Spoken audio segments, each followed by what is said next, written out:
Development Committee at 6:30. I'd like to make a motion to open the meeting. All those in favor say aye. Aye. I'd like to make a motion to approve the minutes of the Community Development Committee meeting held on July 11th, 2017. Second. All those in favor? Aye. Aye. Number 3, discuss recommending ordinance for text amendment outdoor display. Paula, can you take that one, please? We've had some requests from our local businesses to look into our current ordinance that restricts outdoor display to seasonal goods only. In your memo, you'll see that we've had several businesses like Dick's Sporting Goods, Michael's, Sam's, Sears, as well as American Sales and Great Escape that want to display goods either permanently or on a seasonal basis that are not gardening products, and that's the way our ordinance is written now. We did a review of adjacent communities. You know, we often look at Orland Park. Orland Park does allow it. Has some restrictions based on the size and the location. You can see the other references in the report that does speak to adjacent companies allowing outdoor storage. I certainly would want to control it in some manner, and that's why we're recommending some constraints to size, location, the way it's displayed, and some screening. Staff recommends looking at this as 2 tiers or 2 types of outdoor storage, leaving Tier 1 under administrative approval by staff, and looking at Tier 2, which would be for larger products, looking for larger areas to display those, and allow that to run through Plan Commission for review. It would not go to Village Board. This would be a text amendment to the zoning ordinance. It would have to go through Plan Commission, workshop, and public hearing, and then obviously up to the Village Board for final approval. Thank you. Any questions? I'm not on this committee, but I certainly don't want to put any of our businesses at a competitive disadvantage. Is this something that'll go through you and the planning committee to come up Correct. with parameters? And I think that's what's happening, Trustee Panito. Case in point, Great Escape has had difficulty because they can't display some of their product outside, and just down the street, American Sales and Orland Park can. So this would even the playing field. And do it in a way that's not gaudy or...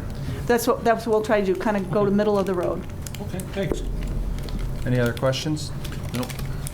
I'd like to make a motion to approve. Second. All those in favor say aye. Aye. Aye. Number 4, discuss recommending ordinance for a text amendment, truck rental. Again, Paula, could you Hi. want to take that? Yep, this is another sort of idiosyncrasy of our code. I wasn't here when the MU1 overlay district was created. We've read back the minutes, and it's kind of difficult to trace what was behind that.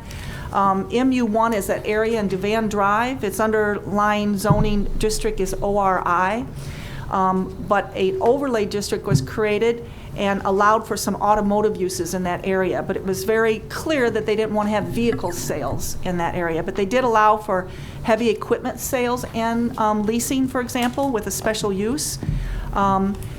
We now have a property owner or a business owner in there that would like to lease trucks. They would like to lease budget trucks. We already actually have a use out there that is leasing trucks, U-Haul trucks. We're not really sure how they got permission to do that because right now it's not allowed. So by changing our ordinance, we would bring the existing U-Haul truck rental into conformance, and then we would allow this new business to come and get a special use. And the beauty of a special use, if you look at the pictures there, it's kind of unsightly, the one that for U-Haul. So I'd like to bring them into conformance and look at some screening and kind of identify some more attractive ways to provide these trucks. But, you know, it's off the beaten path. It's really our heaviest industrial area.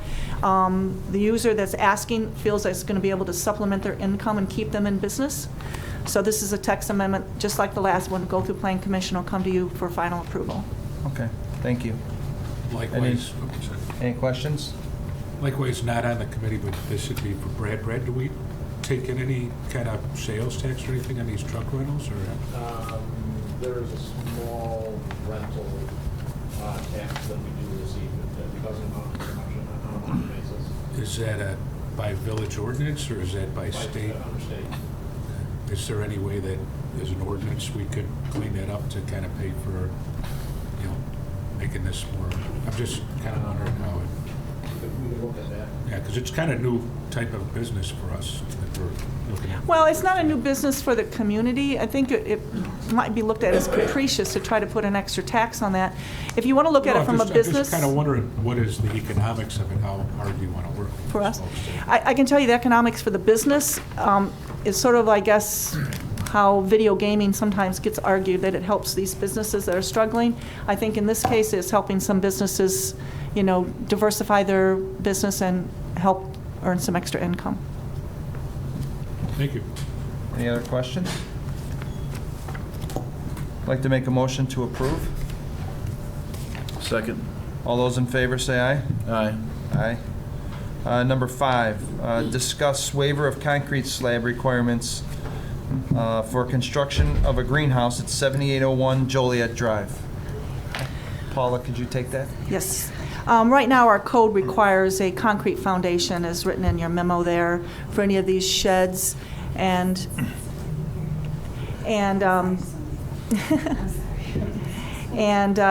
in order to do any waiver of our building code, it does have to go to building committee, now absorbed in the community development committee.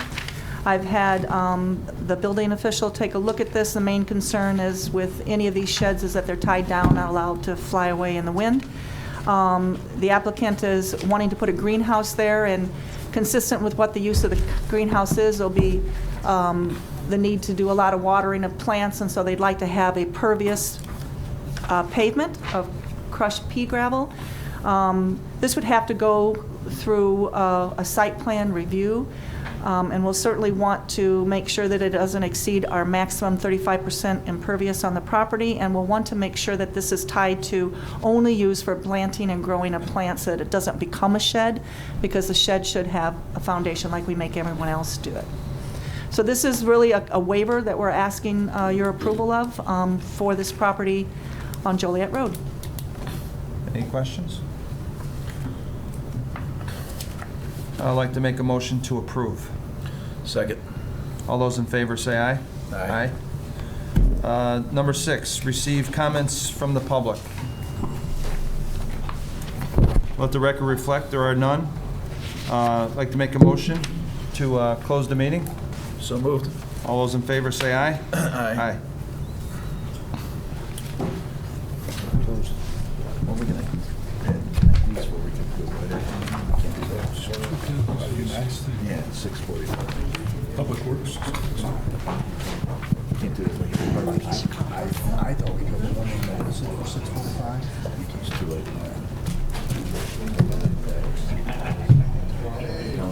They're all in 6:30.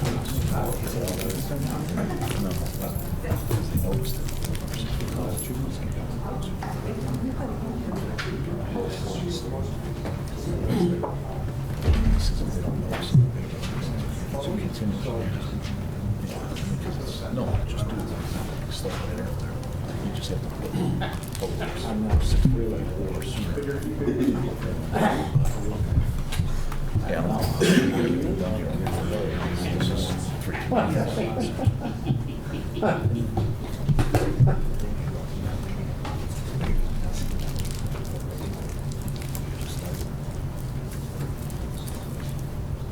Oh, it's 7. Right. Start.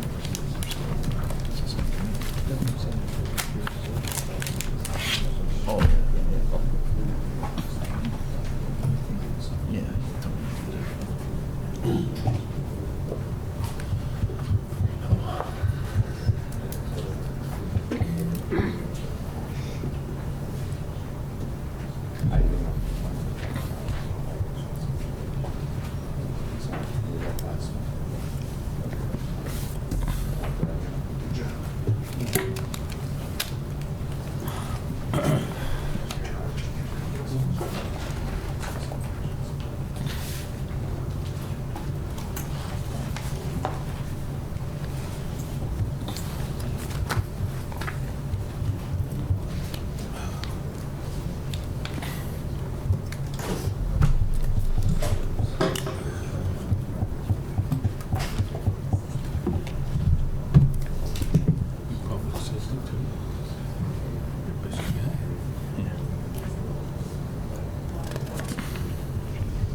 But if they bring somebody else in, they would just assume.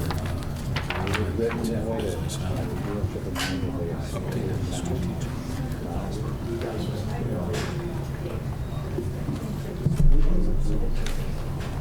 It's a temporary plan.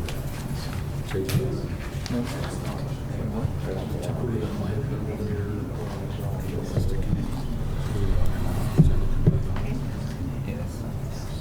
Oh, yeah.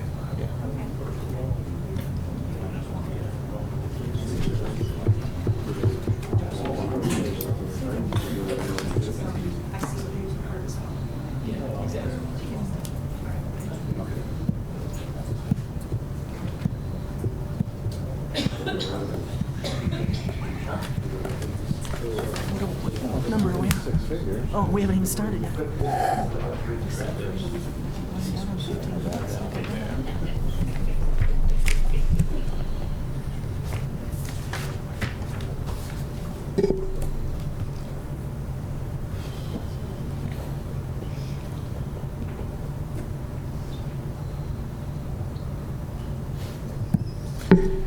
they start, they're stopping. Oh.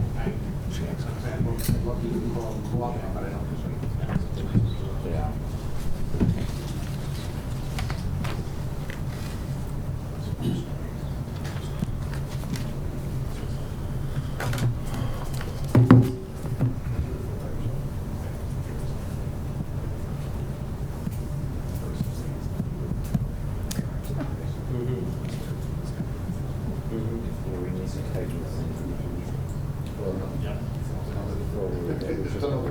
Have language that they move the franchise to number 302.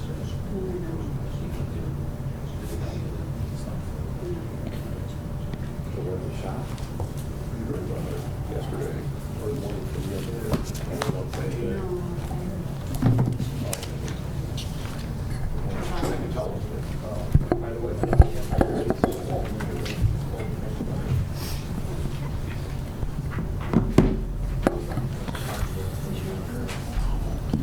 No, it's all right.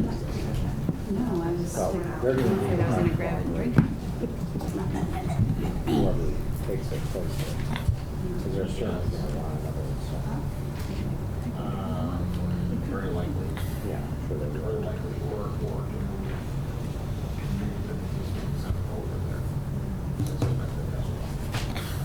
Should we just call, who is the, I'm sure I'm not because Stacy meetings. Well, I wonder if it's, yeah. I don't know. 6:45. I'd like to call the Public Works Committee meeting to order. Like to make a motion for approval of the minutes of the special Public Works Committee meeting held on August 1st, 2017. Second? All in favor? Aye. Aye. Number 3, discuss awarding the contract for fiscal year 2018 salt purchase. John, want to go over the bids? All right, I'm going to refer to Kelly for this one.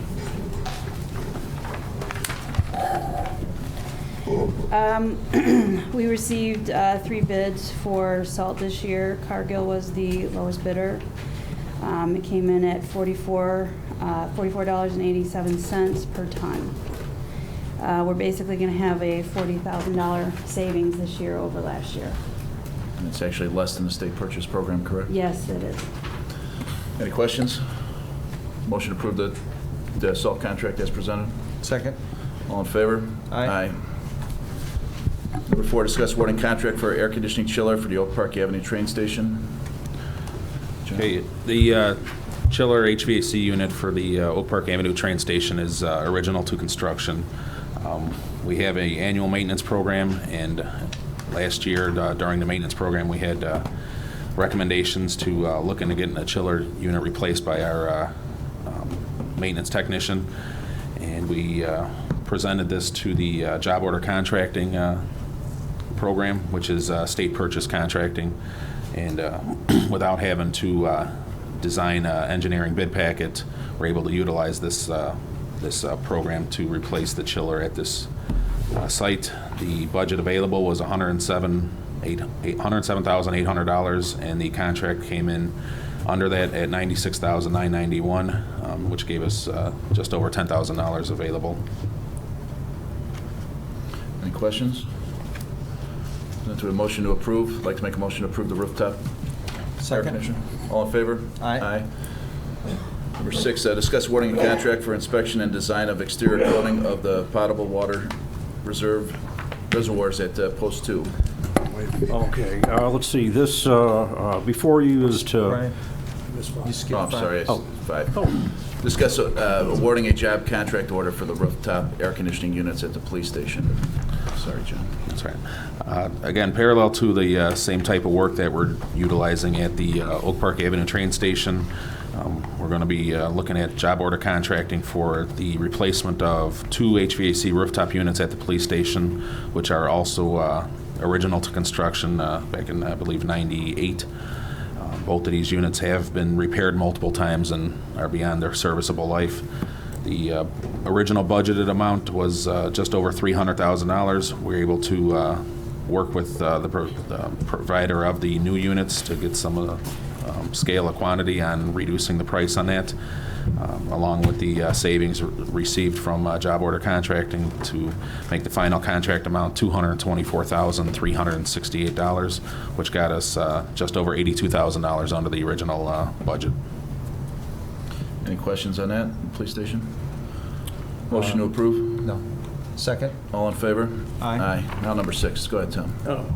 okay, the presentation before you is at our Post 2 potable water reservoirs to go and get those cleaned and coated to provide, extended service life. This will to do a preliminary inspection, go and do a bid spec, and then help us with construction oversight on some of the real technical items. But John Urbanski, myself, and my foreman Jeff will be there for the day-to-day oversight of the project that the contractors will do. The amount's roughly just under $53,000. And as soon as we get approval, we'll move forward to have those tanks done before the end of the fiscal year. Any questions? Motion to approve as presented. Second? All in favor? Aye. Number 7, discuss awarding a contract for 2017 outdoor holiday decorations in downtown Tinley Plaza. Public Works solicited 6 qualified contractors for Christmas decorations. We received 3 back. Outdoor accents came in at $19,940. This would include the 30-foot Christmas tree, the light poles on the platform at the Oak Park Avenue train station, the exterior decorations of the train station, and also the live tree on Oak Park Avenue and Hickory Street. Any questions? No. Do we have a motion to approve? I'd like to make a motion to approve the holiday decorations as presented. Second? All in favor? Aye. Aye. Number 8, discuss awarding contracts for landscape architect with Site Design Group for public works projects and Farnsworth Group for planning projects.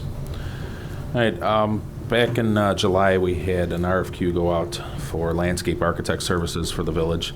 There were 11 proposals submitted to the RFQ, and the list was narrowed down with the committee to 4 firms that were interviewed. Those 4 firms were Hitchcock, Site Design, Farnsworth, and Upland Design. After the committee concluded their 4 interviews, we came to the recommendation that we continue to utilize Site Design for public works projects and maintenance projects, and we are requesting the recommendation of Farnsworth Group to be a new service, professional service contract to assist with the community development and planning portions of the village. Any questions with that? Where's Farnsworth located? Farnsworth is located in the village of Tinley Park and other places nationwide. Thank you. That's it. Motion to approve is presented. Second. All in favor? Aye. Number 9, receive comments from the public.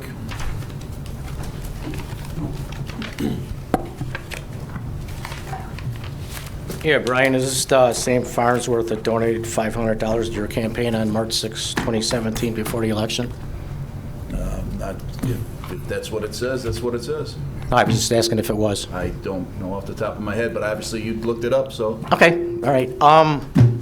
Kevin's not here, so I guess this will go to John and Brian. We're saving, I think, $40,000 with the Mesro Alliant, switching from Mesro Alliant, from the other company to Mesro Alliant. And then I believe, I'm going to throw out a ballpark figure, getting Christopher Burke to lower their fees, maybe we'll save a couple $100,000. My question is, it's been discussed at other public works meetings about sidewalks for Parkside subdivision, and also a couple of people brought up sidewalks on 183rd because the children are going to school are basically walking through a ditch-like structure. And what would it take to get some kind of discussion on this if we're going to be saving some money, or how can we get this done? There's already a sidewalk plan that is being worked on, but not for particularly 183rd. I think it's for Harlem Avenue and Oak Park Avenue, I believe. And Kevin was in charge of that, and he's on vacation now, so. Okay, I'll just bring it up at another public works committee meeting. Brian, do you have anything to add, or am I talking to the wrong person, or? I don't know, if we have to budget it, but if we're saving a lot of different money, and then I look at the salt contract, it sounded like we're saving money tonight also. What area of 103rd Street are you referring to? Right where Culver's is, and then you got Sayre Avenue. So you got kids from Sayre that live on Sayre. You can't get to the school from the back because you got fencing, so they walk down 183rd. There's a sidewalk on Sayre Avenue. Sayre to the school. There's a path? Yeah. Okay, I see kids walking there though in the morning, so, okay. And we could look into adding it to our sidewalk app program. Okay, what about the Parkside subdivision? Parkside was built without sidewalks. That would typically be an improvement that would require special assessment to the individual homeowners. There's no way around that? It's just a question, Brian, that's all. I'm not, it wasn't brought up before when, I know Commissioner Shaw actually asked it, and, The special I can't assessment is kind of a typical policy when you're adding in something new in there. You're right, there is a little bit of savings from, and that's where we talk about the health insurance.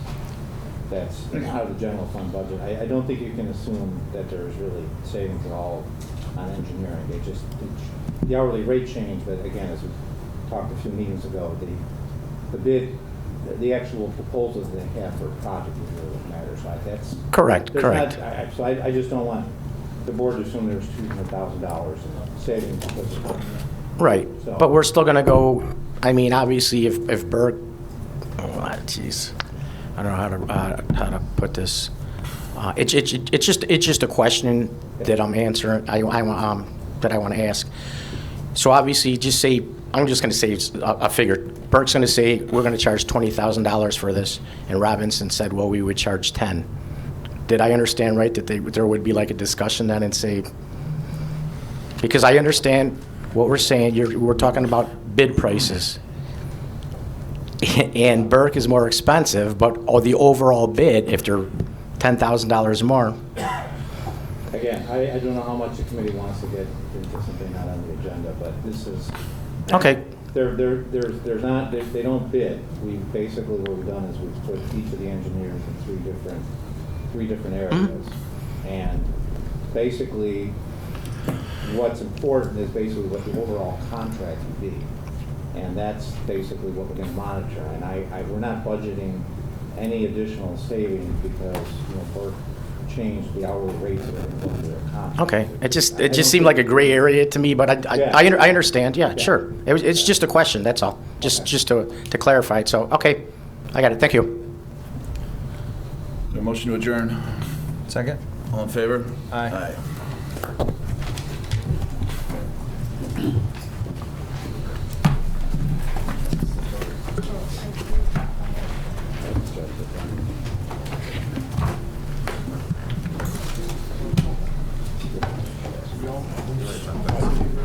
Benito, Mike? Yes, sir. You're public safety, right? No. No. Brady is, I'm running. Oh. Oh, so you guys are still public safety? I don't think I'm on anything. He's just here for the ride. This way, Is there a I presentation for public safety? know what's going on when I get to the thing. Don't have to read all the, I mean, there's text. Great idea. Yeah. It's way faster. I get confused now. Oh, And then with Rob, gotcha. and then there's a presentation. Got it. So how's business and you guys think? Busy. Same stuff. Gonna be out after tomorrow. I heard you're on trial. Yeah. Good one. It's a juicy case. How long? It's supposed to end Friday, but the states are, Disneyland says it's wrong. Gotta wrap it up. We're rushing.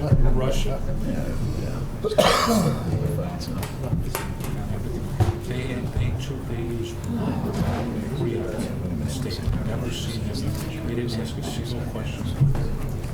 Yeah. They're either that confident in their case or they're Yeah. that good. Give us any 12. But you know, you hurry like that, you make mistakes. So give us any 12. We're that confident. That confident. But what's the no? Are you guys still putting 12 in? Can you do less than 12? No, we do 12. 12 and generally 2 alternates. We got rid of one of the alternates, and she came back and said she forgot she was north of Dallas. And our guy. Wait, that's mine. Ours is You get a presentation chief or something? It's a big photo.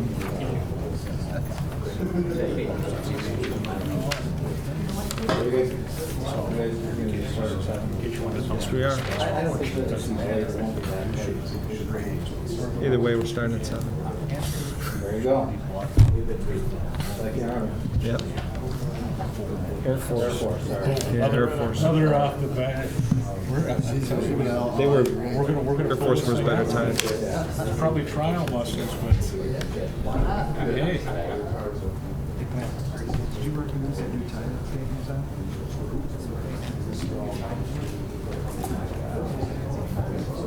Dave who? It's a Cubs tie kind of, huh? A little bit of that royal blue. This guy's got his colors. It's a covert one. I'm getting one. Yeah. I got mine on.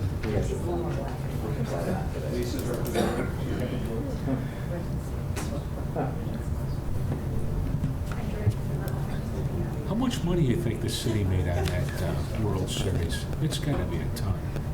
You know what I mean? With all the ticket sales and food and liquor sales, there were probably 10,000 people in the street in front of Wrigley Field when they were playing those games. There was a lot more. Yeah.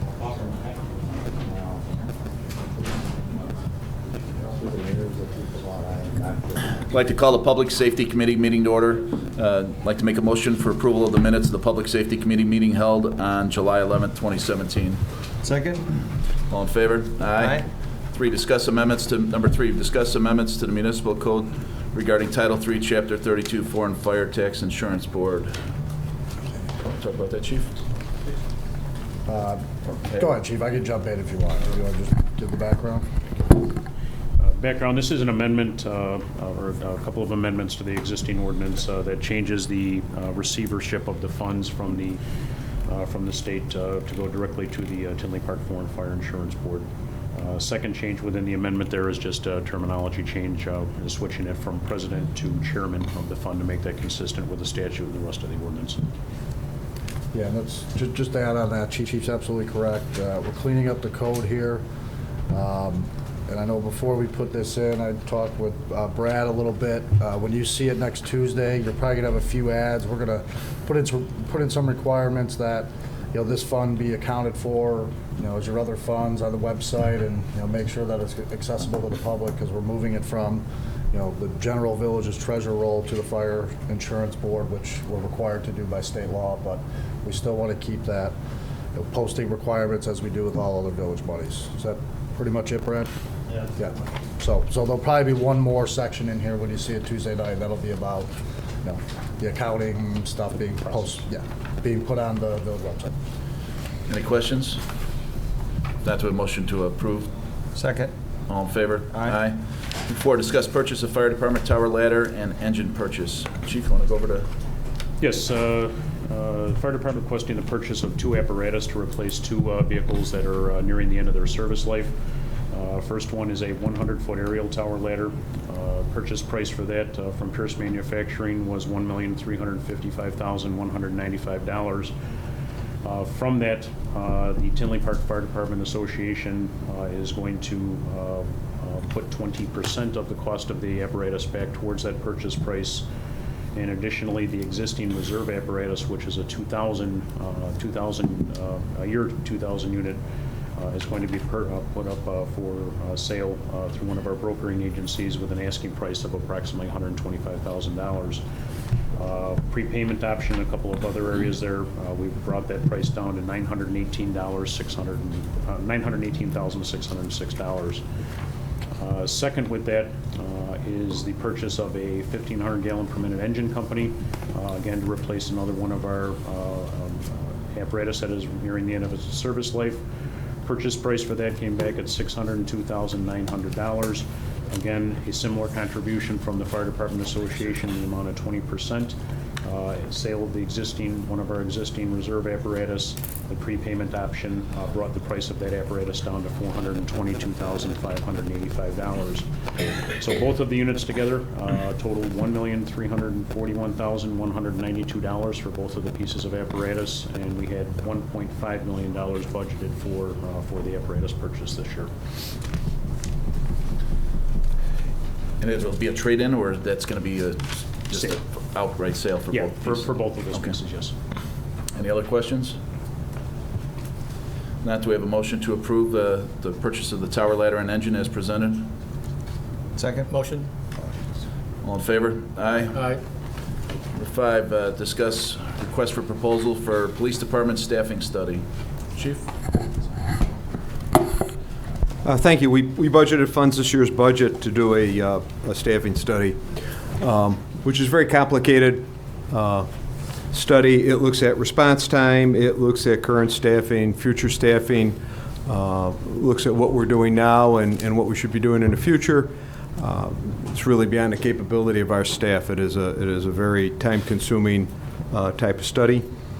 We prepared a request for proposal, and we are just asking to be able to let that request for proposal out, and then we'll come back to you with the results of that. Any questions on the staffing study? Not, do we have a motion to approve the staffing study, RFP? Seconded. All in favor? Aye. 6, discuss operating information for Intelligent.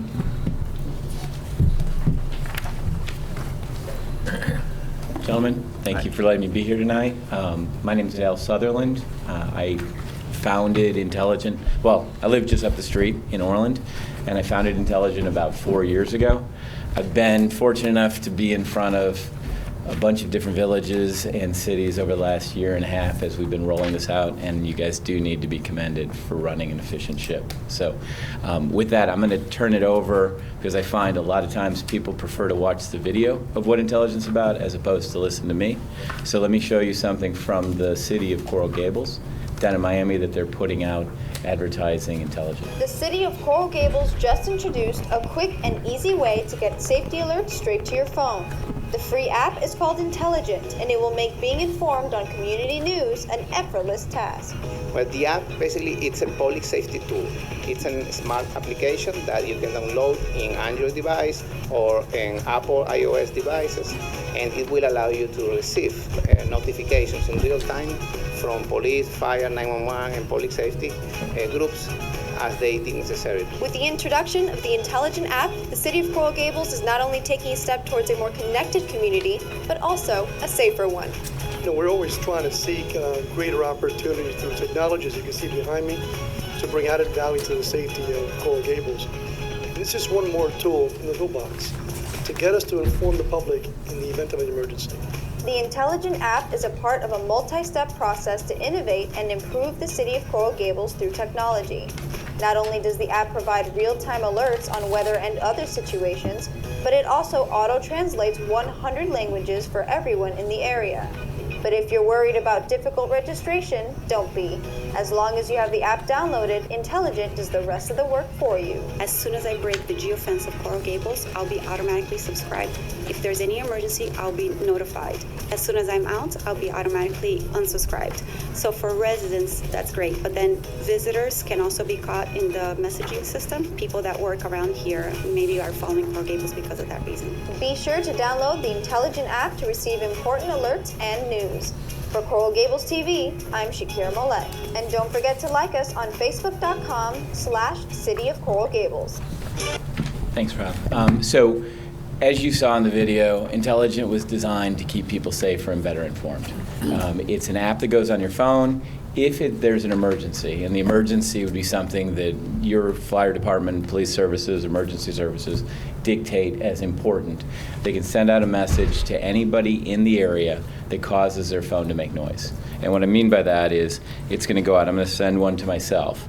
I think I'm going to send one to myself. I'm going to send one to myself, and it'll override, and it'll get continuously louder until I open up the app, right? Once I open up the app, it'll go quiet. And the whole idea behind that is we have these phones with us 24/7, right? We get text messages, we get emails, we get all kinds of feeds and notifications that pop up. And all that does is causes it to make noise. So we put the phone into silent mode. And when we put the phone into silent mode, what ends up happening is it creates a communication blackout, right? So what we've done is we figured out a way to get around that communication blackout so that when you need to get a message out, that message can get to people quickly and easily. The other thing that we did was we created geofences. What these geofences do is it allows you in emergency services as well as the village as a whole to communicate, as they talked about in Coral Gables, to the people that are actually here. So when I came into Tinley Park from downtown Chicago, driving in off the expressway, I was able to be automatically subscribed into the Tinley Park community that we created. And in fact, if you downloaded Intelligent right now, you would be automatically included in it, as 22 other people happen to already be, just simply because they have Intelligent on their phone. Right? That community, obviously, if you promote it and more people come on, gives you the ability to send messages out to folks without trying to put a burden onto your system. It can be daily updates, it can be communication around road closures, it can even be communication out to the public if they've got a missing senior, if you've got a missing child, or anything else along those lines. You can include pictures, hyperlinks, and the like. It's free to Tinley, it's free to all your users.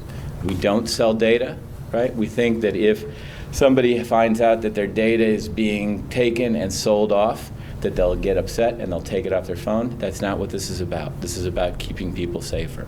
So putting it on their phone, wherever they happen to go, they'll be better connected and better informed, which is what it's all about. At the bottom, there is a banner ad that'll come across. Those banner ads would be sourced from local businesses. Those ads would then run for people in Tinley to people in Tinley. And the banner ad revenue that we generate, we don't push ads at people, they just pop up at the bottom. But when those revenue ads come in, we then share that revenue back with the village. So it's free, revenue generating, life safety focused. There's one other element, which is a weather aspect, which is anytime there's severe weather in the area, the app will get notified. And the one thing that's different about our app versus any of the other weather apps is that we also focus on lightning. So if lightning strike hits, so if you're at a park for a soccer practice or a baseball or softball practice, the coach isn't necessarily paying attention to the skies for lightning. If lightning hits and you're within 5 miles, the kids are in danger, right? Intelligent, when lightning hits the ground, we draw a 5-mile radius circle around that spot and notify everybody in that area with an audible alert, similar to what you just heard, that they're in danger and they need to get and take cover. Right? So Rob's going to show you a video of how that works. All right, guys, just like in practice, let's go. Heads up. Ready to go to the park? Yeah. Okay. Safety. We often take it for granted. Coming. Life is full, and we all want to live out the adventure. Discovering, daring, doing, growing. You guys are opening up for not only flooding, but also the chance for some severe weather.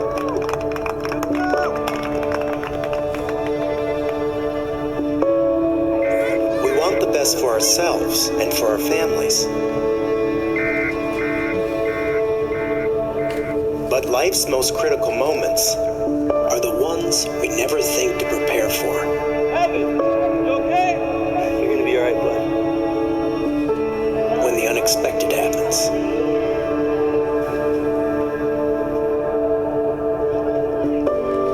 Okay, wait, guys, hold on.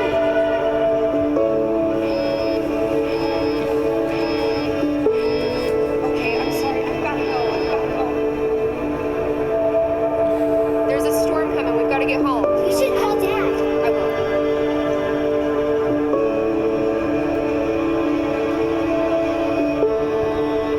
When you need to communicate, be assured and take control. Is he okay? Be prepared for the moments that matter most.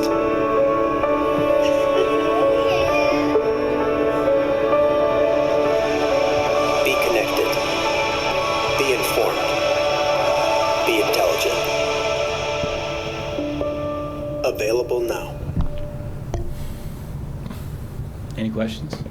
Can I help in any way? Any questions of the committee? Pat, do you have any opinion on this, or? No, I plan on speaking with you maybe during the week or next week, and Perfect. We'll sit down and discuss how this could possibly be an asset to us and add to our toolbox that we have. That's the key, right? I mean, you've got a lot of different resources available to you. What we want to do is we just want to give you another one, right? First and fast, be prepared, all this stuff, and whatever you need, we're happy to help. Sounds good. Okay, I do have a leave behind, so if I could just leave that with you guys. Thank you very much. Thank you. Number 7, receive comments from the public. Anyone wish to address the board? The record show there is none. Do we have a motion to adjourn? Second? All in favor? Aye.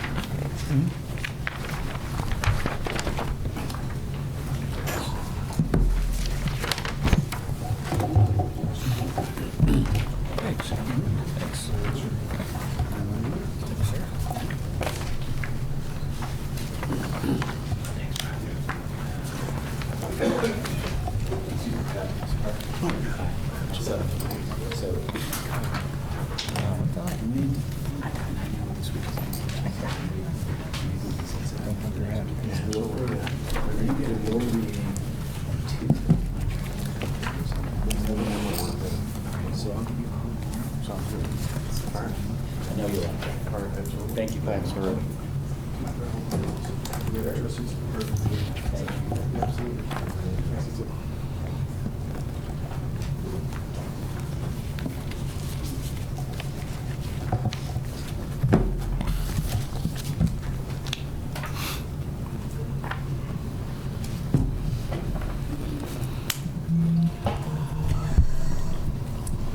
I'd like to open a meeting for the joint special meeting of the Public Works Committee and the Public Safety Committee.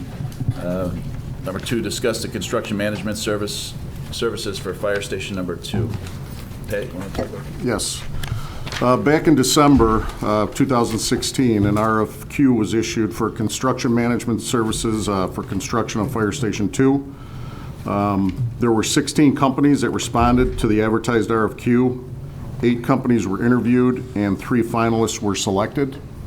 Our intern, Hannah Lippman, followed up with the 3 finalists, Wegman, Grafin, and Leopardo, regarding final estimated costs and estimated timelines. Hannah contacted several references for each firm and heard only positive things. What we have at the back of the supporting material there is the chart that lists all the different costs for all 3 companies, and I'll turn it over to John Urbanski. As Pat mentioned, we had 16 companies initial, and we spent some time interviewing 8 of the finalist firms. The 3 that we did decide to present to the committee here for your recommendation, all 3 of them have their own individual qualities that we found instrumental to make it a finalist group here. As you can see on the final page here, Grafin offers their services along with their estimated construction for a total cost with construction included just over $3 million, and their estimated cost for the construction management would be $424,000 and some change. Leopardo offered their services for a total construction cost recommended at $3 million and $400,000, and their estimated services would be $600,000. And then Wegman, their offer had just over $3,414,000 for total costs, and their services were estimated at $564,362. Now, all 3 firms, it's the committee's recommendation based on the fact that all 3 of them are competent construction managers and their references and their history. And with the basis of an RFQ, obviously, it's not looking at just the dollar amount, but we wanted to present all 3 for discussion and committee recommendation for selection.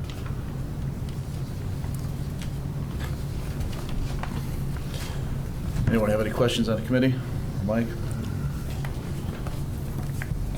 How do they, I would like to address that. The difference is almost $400,000 and change between them all. Is the cost cutting at profit? Is it materials? Is it wage, hourly wage? Any idea how they trim off $400,000? Again, without having design sets and understanding what the exact construction cost was, we went off of a recommended square footage cost.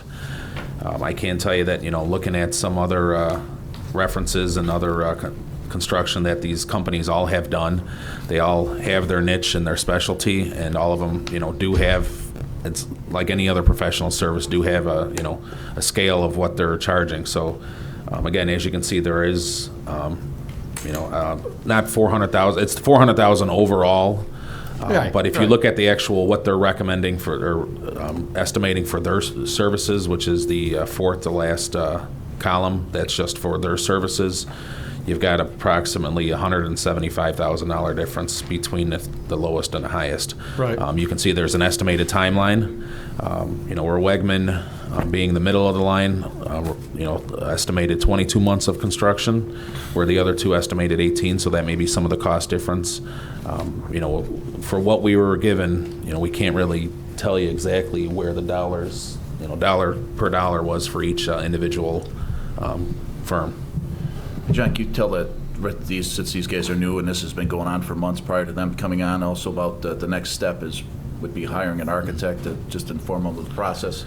After board selection of one of these 3 firms, they're going to work hand in hand with the 2 departments, Public Works and Fire Department, to help us oversee the design and construction of the fire station.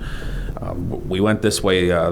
This is actually the first time we've done this construction method with the village, because we're looking at having the utilization of a liaison between the village and the contracted services, instead of having an architect come in and design a station based on what he feels we need. So it's a little bit offers us a little bit more input on the construction of the station. John, this will all fall under prevailing wage, right? It's a professional service. But if you're talking about regarding the general contracting aspect of the it. The cost of the construction. The ultimate work. Yeah, so if you look there, Bill, they're basically almost the same. The difference in cost is the general requirements. They're only $13,500. and they're 100-some thousand in their other costs. So they'll all basically pay the same rates on the construction cost. Good. It's all prevailing wage. Okay. So you're looking for a recommendation then of these three here? Yes, sir.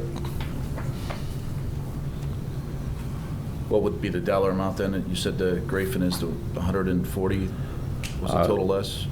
Grayfin's estimated construction management and general services is at the dollar amount of $424,173. The second highest one, which is R.C. Wegman, their estimated service cost is $564,362.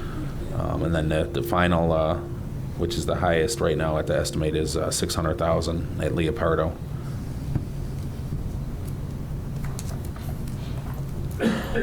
Now again, as you know, as I mentioned before, it is an RFQ, so there are different qualifications that show for different construction companies here. Any questions of the committee? I'd recommend Griffin. I'll second that. All in favor? Aye. Aye. Receive comments from the public? Let the record show there is none. Do we have a motion to adjourn? Second. All in favor? Aye. Hey, John.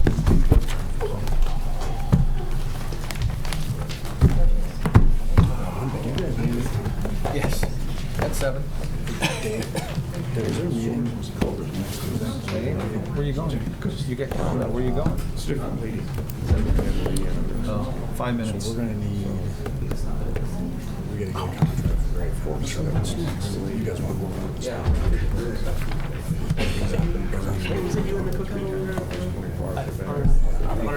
Yeah. First time she was just screaming at it. I'm just, I everybody be in time. I tried with some people to answer. You know, is it really just one thing? I'm saying, does your village have one? I mean, I have some services.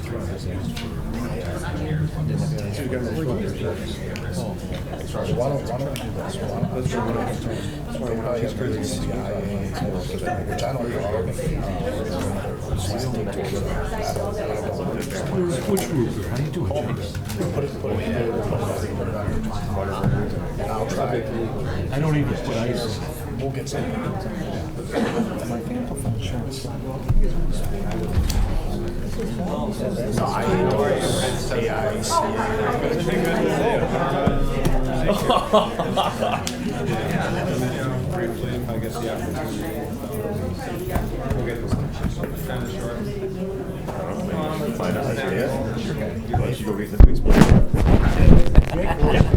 Wow.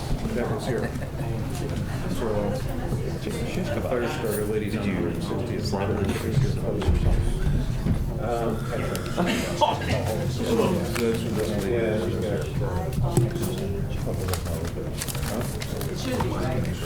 This was a lady that came up. I got there at 6 o'clock. They are out. Well, I mean, I can't show off their price. Oh, there it is. There it is. He's got it all written down, man. Now I see It's all it. over it. Yeah, just circle it. I wasn't sure. Poetry, you didn't say shake it. You said Hey, how you doing? Did you match shirts with them? No, we're not gonna get it. Did you guys call each other? One's the labels. Boy Scouts. Yes, Boy Scouts. Is that your son? What time we start? 7? That's a rough day out there. Get out. 7:30. So I got 5 minutes. Long day, Michael. Kicking the shit out of kids. And the state went into their bag of doing tricks and dug deep down, and they handed me this motion that they wanted to put up those speed motors and bullshit that the guy had. He said that he had it at the same time.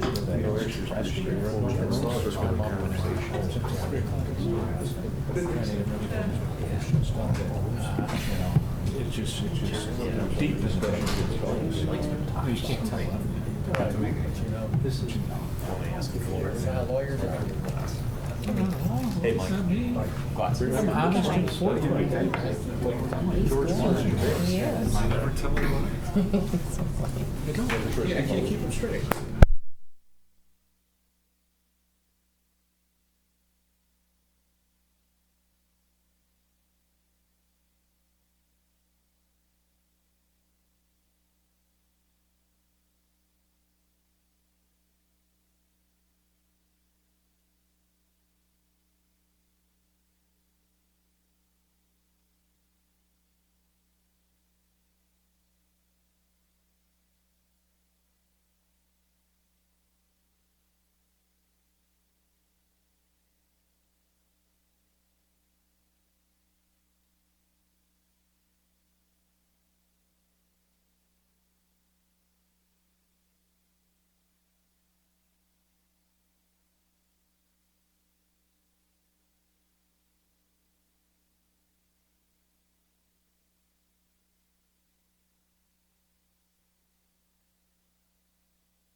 I'd like to call a meeting of the Committee of the Whole to order.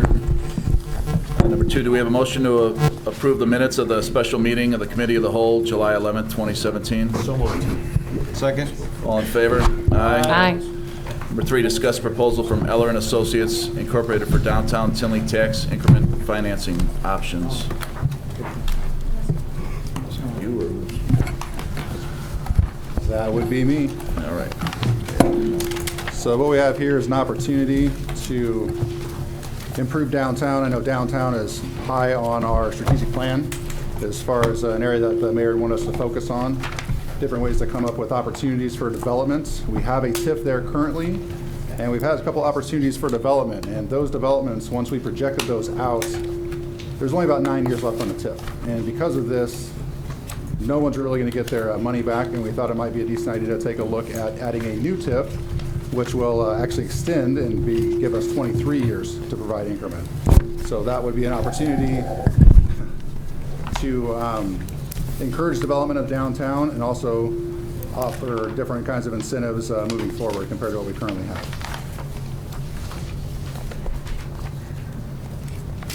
If there's any questions?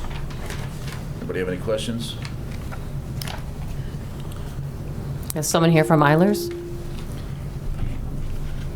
No, we don't have anybody here from Ellers, but there are a couple of people who are interested in developing downtown.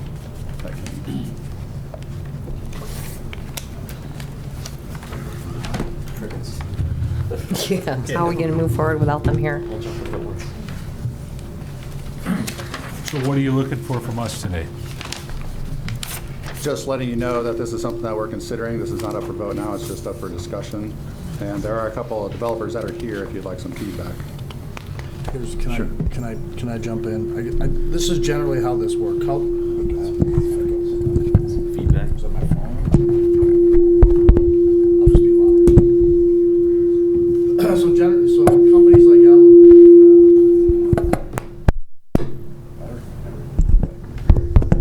companies like Ellers, who I believe the village has traditionally used in its TIF planning, what they do is they study the area. So they look at, as part of the TIF process, you have to check off a certain number of things to create a TIF. Is there blight in the area, obsolete platting? The TIF statute lays out a number of factors. Bringing in a company like Ellers, they do that work. And it's common for them to do that work. There's a few other companies, professional services, they do that. I believe this proposal from Ellers would be for them to start doing that in your downtown area. And see, what's TIF qualifiable and or not. But ultimately, it's a contract. If this board wants to do that, you would contract with them, and that would have to be approved by the full board. Does that help at all? We also proposed a schedule. It's at the end of your memo. If this committee votes for us to move forward, we would look at bringing it to the committee or bringing it to the ECC Commission on the 14th and then bringing it back to the board on August 15th. And we do have a couple developers in the audience this evening that would like to speak on behalf of creating a TIF. Sure, can I have them step forward? Good evening, everyone. My name is Vince Tessitore, and I manage the entity that owns 6775 South Street, which is the old Bremen Cash Store site. It's located next to Citibank, across from the railroad tracks downtown. I'm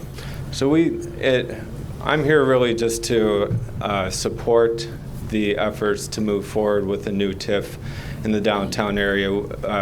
It's our feeling that in order to develop the kind of site that we understand the village wants and that we want, we would need financial assistance. So in our view, the new TIF is necessary for us to build our site. I imagine it is for a lot of sites in the downtown area, but I can certainly speak to our site.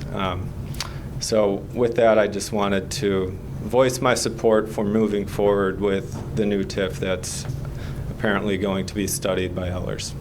Thank you. Thank you. Thanks. Thanks. Paula, Dan's on the way to make a statement, so he should be here. We didn't think we'd talk so fast. That's all right. I think Dan will be here, but I'm sure, Bob, you can mention too that Bob represents a project we call Boulevard on South Street. They have also asked for incentives. When we did the calculations on those in light of the limited length of time of the existing TIF, we would not be able to recoup the cost of the requested incentive. And therefore, that's why staff is recommending we look at a new TIF that can capture the total increment over a 23-year period and give us an opportunity to not only pay for those incentives, but provide increment to the village to handle some of the public improvements. You can always speak in public comment, too. Sure. Does anyone have any comments on this? Do you want to proceed with this, or any questions? I do. I have Eller's website here, and the 4 main reasons for using the TIF are not any of the reasons that we have proposed here. Is there anything you could add to that, Paula? Redevelopment of substandard, obsolete buildings? Mm-hmm. Which ones? I don't have what you have in front of you, but to create a TIF, you have to meet several blight criteria. They go from age of buildings, obsolete planning, deteriorated structures, declining increment. Those are all things that you typically look at when you're creating a TIF district. This says provide affordable housing, create jobs and new tax base as an industrial park or manufacturing. That's not there. Clean up environmental issues, they're not there either, like a brownfield. Again, I don't know if you're looking just at a website, you said for... The Eilers website, Yeah, the one Eilers. that you're proposing? Yeah, those are typical sort of generic comments that people might want to look at a TIF, but just like the TIFs that are there now, they weren't created for brown sites or affordable housing. They were created to spur development. The whole concept of a TIF is to create development that would not happen but for the increment and the incentives that could be provided by the village. You were going to say something, David, sorry. Well, I think you answered, but yeah, there is a lot of different criteria that you can use for a TIF, but that whole list, they're not going to be using that whole list. The typical ones are obsolescence, not going to be using affordable housing, but that's really the purpose of the study, is we have to make sure that we meet enough of the criteria that it actually qualifies for a TIF. Well, maybe they should be here. You know, it's up to the board if they'd like a presentation from Ehlers. That's certainly in your prerogative. I think the thought was when it was brought back on the 15th for the consideration by the board, they would be there for questions. We're looking just for direction to pursue this and to move forward with. If you look at the proposal that's in here, you know, the first part of their proposal, they go through a feasibility, and that's critical. And I think we're going to be able to see Absolutely. Parts of that, and I think that's an important element. But I also think by putting together a new TIF, there's a lot of huge benefits that we will receive from this that right now we're not receiving from the TIFs that we have in that area. And I think the key element to this is if we want to develop the downtown area, there's a huge benefit that comes with this that we would not get, and you said it earlier today, based on some of the incentives that will be looked at for us to be given. So I think the feasibility piece is something that is their first phase of their I think it's a 5-phase process that they go through. So there's going to be a lot in that we'll be able to give the board some background. You know, does this meet the criteria that it needs to meet? I think Brad could probably speak to this best, but we have some of the most successful TIF districts in this community. You can almost look at this as a time capsule. What we're looking at now is where the board was at, 15 some years ago, when they were thinking about creating the downtown TIFs that exist today. And they did not have a crystal ball at that time to realize that there was going to be a huge economic recession, and that would significantly impact the EAVs of that area. So we are underwater. I don't want to jump into Brad's area, but we're underwater on some of the TIFs, not unlike TIFs all across the state. The unfortunate thing is that we lost time, and that is how the whole basis of how the TIF is created. You use time to your advantage to build increment. We lost 10 years from when the development had wanted to begin that could have been building increment all along. So all we're trying to do is sort of step back in time, take those steps and make some great plans like everybody did 10, 15 years ago. And absent some sort of funding mechanism, we're not going to be able to do that. And I think that's what Vince was trying to say, and I suspect that's what Dan would be saying if he came in, that absent some sort of funding mechanism, we're not going to see these projects move forward. And who was the TIF for the Main Street prior to this? The same company? Who is what? Who approved the previous TIF that's running out? Well, it would, the village board has to approve every TIF. Was it the same company that you had vet the project, Eilers? Ellers, as Yeah. Patrick So this is said, the same they've done one? all of our TIFs. They've done all of our TIFs. Well, they didn't do the convention center. Oh, they didn't do But convention? they did this particular area that we're looking at. Correct. There's very, very few companies. Yeah. I mean, there really is, it's almost a scientific formula in creating a TIF. I mean, I've worked with Ellers, I've worked with Kane McKenna, worked with Turkla Pettigrew and Payne. They all have a sort of a planner component and an attorney component. Patrick, correct me if I'm wrong. They have to meet certain criteria. There's a state statute that runs this, and they have to meet the state statute, and they will go through. Staff has already prepared a plan, but they'll go over that plan and check each property to see whether it qualifies to be in the TIF and meet the state statutes. Thank you. So could we put that, anyone have a problem putting that on the agenda? And if we want to have Ellers, could come on the 15th then? Well, I think everybody knows my view. I'm still not convinced this is the best course of action, although I absolutely agree things need to start happening downtown. I think that if there's new retail down there, it'd be good for business, it'd be good for the community. That's not going to happen without some help, probably from this board.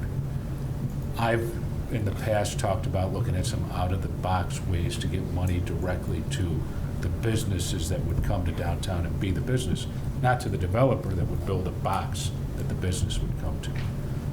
Again, that's my point of view, and I look to investigate that rather than a TIF. How many dwelling units, Paula, are we considering inside that new TIF? It varies. We have not approved any plans as of today. There are some plans that have been submitted. You know, you have the Blackstone Loft, which has 39 units, I believe, in it. South Street, I believe, is 166. And North Street doesn't have a final plan that they've permitted. So it's over 200, okay, thanks. With also commercial included. With commercial, we've got on Blackstone about 5,000 square feet, and on South Street about 36 or 37. It's 40,000. 40 plus. 40,000. 40,000. And that's in, at least the preliminary plan, in requirement with our first floor commercial required code. Yes, sir. Okay. So we'd have about 45,000 of commercial from it and over 200 dwelling units? From two projects. Mhm. Okay, thanks. So next, the 15th then, Ellers could come out and put that on the agenda? Sure. Anyone else have any questions on that? All right. Number 4, receive a brief update on the strategic plan. Dave? Thanks, Trustee Yonker. As you may remember, when we passed the strategic plan early this year, we agreed to do a couple brief updates during the year and then have a more thorough update when we begin the budget season, which would be November, December-ish. So really tonight you have the entire strategic plan in your packet. It's also going to be on our website, and I'm really just going to hit a few of the ones. A lot of these we've talked about, but I think it's good to show how some of the things we're working on is really tied into the strategic plan. First couple ones, again, are some of the development issues we've been talking about. Community beautification, streetscaping, sign control. As you know, Paul and her team recently brought you several sign amendments that were adopted. Part of the branding recommendations is to have a consultant come in and review our downtown master plan and develop a streetscape plan, and that's one of our goals this year. Turn of downtown development and plaza improvements. Again, as we just discussed, we've had discussions with some of our residential developers downtown. We've banging gavel site plan under review, and we hope to have some news on that, moving forward with construction soon. Water meters was one of our big issues in the strategic plan, and again, we continue to make methodical progress with that, and to date, we've completed about 68% of our meters, and with the goal that hopefully by the end of the year, we will be done with our meter switch out. The clerk's office has been working on a new FOIA management system that's been running for 8 months, and also working on an agenda management system that will be interactive with the public. Also, you're aware of the Freedom Pond work, and that progress, if you've been over there, they've been making some excellent progress, and we believe with both the pond and the piping and some of the landscaping, that should be completed by spring of 2018. Right now, the Phase 1 pond is about 75% complete. The TIF we just discussed. Back in our strategic plan, we had talked about the idea of extending the downtown TIF, and obviously what we just discussed was a different idea, which was a new TIF. Branding, as you know, we recently approved a style guide, and again hired Lakota for Plaza programming. One of the goals was to explore including additional municipalities and users to an existing 911 system, which benefits both the village as well as the user. We have resources that we can spread around and charge other organizations for, and so we did have a successful changeover with MABUS 24 joining the 911 center effective May 1st. Pat and his team is evaluating that, and we continue to get interest from other municipalities that we'll continue to explore going forward. Maintaining the downtown and surrounding areas. Again, I know that was a big priority when the strategic plan was developed. Kudos to Public Works on really the great job that they did over at North Street with the cleanup and the repair, and obviously having our concerts there. We are in the process of, we did finally get some fountain quotes. We didn't get them in time to put them on the agenda, but we'd like to be able to talk with Public Works Committee about that before the end of the month. We have been maintaining the area in the downtown daily. Public Works has. So, marketing communication. I know when the plan was developed, the board wanted a website update.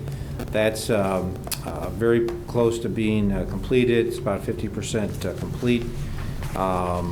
Many of the links and other things have been fixed, and we continue to have our Facebook page and Twitter running and expanding with subscribers. The capital improvement plan, because everybody aware, we've added quite a bit of money into our budget this year for some of the sidewalk gaps, as well as 175th from Ridgeland to Tinley Park High School. The budget process is something we made, Brad and his team made some improvements on last year in terms of making the document move towards, eventually we'd like to have the GFOA budget award, and during our next year we'll continue to make strides towards doing that in our next budget year.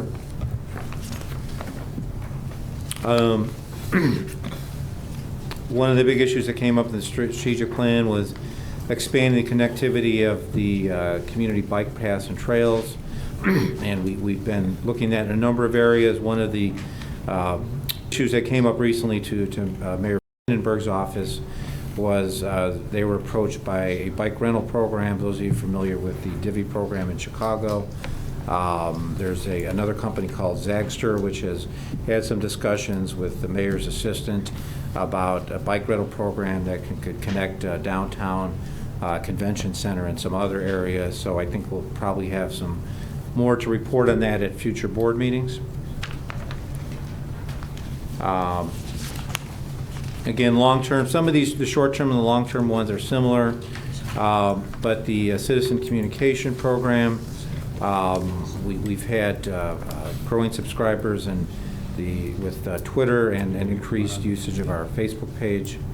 The state police station, as you know, that lease did end. The state police have officially vacated that building. Public Works is working on the cost to clean up, and the acting assistant village manager is working with the staff and reviewing some of the various options we have for repurposing that facility. And again, we'll have more to report on that in the next few months. So again, in December, I'd like to spend more time in this, and obviously this plan was developed and approved by different elected officials, so we certainly, what I'd like you to get to start thinking about in terms of the next few months, some of the things that are not in the plan that you'd like to see in the plan. And obviously some things change every year, but some of the current elected officials were on, but I anticipate we'll get some new ideas from the new folks. And what my goal is really is to tie this into each year. We're going to do this before we begin our budget process, and essentially why this is important is this feedback and the goals that you approve are essentially what we're going to use to present budget priorities. So this isn't just an exercise and basically kind of adjusting a plan. We use this, and we use this feedback and input from the goals that you want to determine where our budget resources are going. So though we're only spending a few minutes on this tonight, this is, in my mind, one of the most important things I think the board does next to the annual budget. So when we get into this December, we'll spend a lot more time in this, but these were just some of the highlights this evening. So, Thanks, Dave. Number 5, discuss employee residency requirement ordinance. We've got an ordinance before us. Yeah. Dave? Sure. Well, again, we've discussed this before. We last discussed this a few weeks ago at the special committee of the whole, and the board did give authority to advertise some positions that we needed to advertise for immediately, which is the community development director and the building inspector. And we continue to have other positions that need to be filled. We're looking, I think, as you know, we're going to be hiring a new engineer. Brad is looking at bringing in a full-time accountant. Very shortly, we're going to be giving you a recommendation on an IT manager type position. These are all the professional type positions that in the past, with the residency requirement, we've had a very difficult time recruiting. And these are critical positions for us moving forward. Brad is significantly short-staffed right now. I think, as you all know, we've got some great folks in IT, but we need to make some improvements to it, but we can't do it without the proper staffing, and we really can't hire the best people when we have a residency requirement for positions like this. So I'm asking the board if we can move forward with expanding the residency change to the 30-mile radius for really all the other full-time positions, with the exception, as we talked before, the manager position, the police and fire chief. Chairman Yonker, if I could, just briefly. Sure, go ahead. The ordinance you have before you, I believe last time we talked about at least putting something on paper for you to look at. And if you looked at this ordinance, you may have said this is clear as mud. And I will say that that's kind of a byproduct of the way your code is written. If you ever take a look in your code, there'll be a number of positions that are listed in there. Some say residency is required, some are silent to it, and things like that. So if the change, what this ordinance does, these sections, it's essentially what Dave had just said. It removes the residency required for all positions other than the village manager, the fire chief, and the police chief. Certainly we can discuss how you want to do that, but that's essentially what this does. Why you may say, well, I don't even see the village manager in here. That's because the section that deals with the village manager's employment in the code already says he's required to live in town. So you wouldn't need to change that. So that stays. So that's why you may have seen the village manager's not even in here. That's what it is. There's a There's one important section. If you look at the section 9 of the ordinance, my guess is this is kind of the catch-all. Maybe it got cut off. I don't even see it in here. But in your employee handbook, there's a section of that discusses all employees must be residents of the village. So not only would we go through, if you want to move in this direction or with whichever positions you do or you don't, we would clean up the code. Then we'd also clean up, in this ordinance, clean up the employee handbook to say whatever you want to say, shall live within 30 miles or, to mirror the police language. So if you're looking at this and saying, well, this didn't even say village manager, that's why. It's some of those positions already said requires to live in the village, some didn't, so we added that. But the sum effect of this is those 3 positions require village residency, the others do not. Hope that helps. Anybody have any questions in regards to that? So what is it you're asking us for here? Well, asking to bring forward the ordinance that the village attorney was discussing, which essentially would eliminate the residency requirements for all remaining full-time non-union positions. So you've already essentially changed it for police. We're asking that you change it for all other ones with the 3 exceptions: village manager, police chief, and fire chief. And then, of course, the public works contract expires next year, so that would be dealt with then. But we're essentially asking for all their full-time positions that it be changed.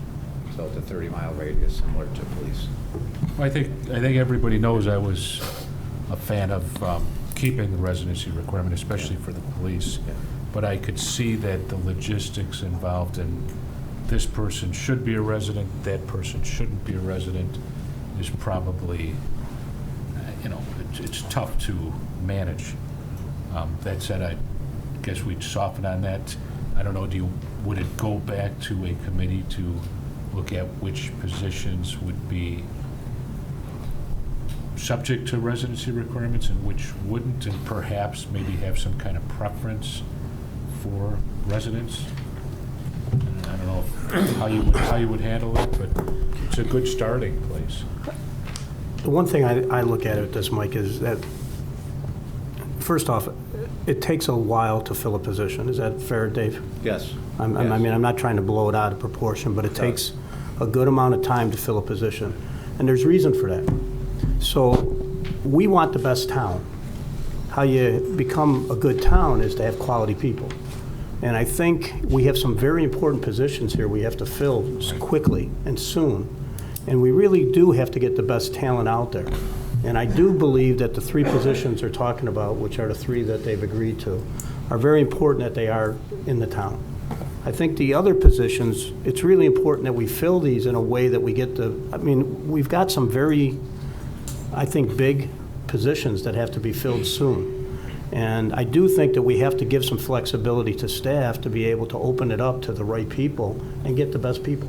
Do you think, well, obviously, I think we probably give them permission to advertise for the new village engineer and the accountant, whatever, but do you think we need to send this back to committee, or do you want to approve it the way it is now? I think there's other positions that are out there right now we're looking at too. I mean, we're looking at some pretty strong positions in other areas. We talked about it at length in our committees. Yeah, so I'm on the other side of this. Well, I know you are. Professionally, me and you have talked about it.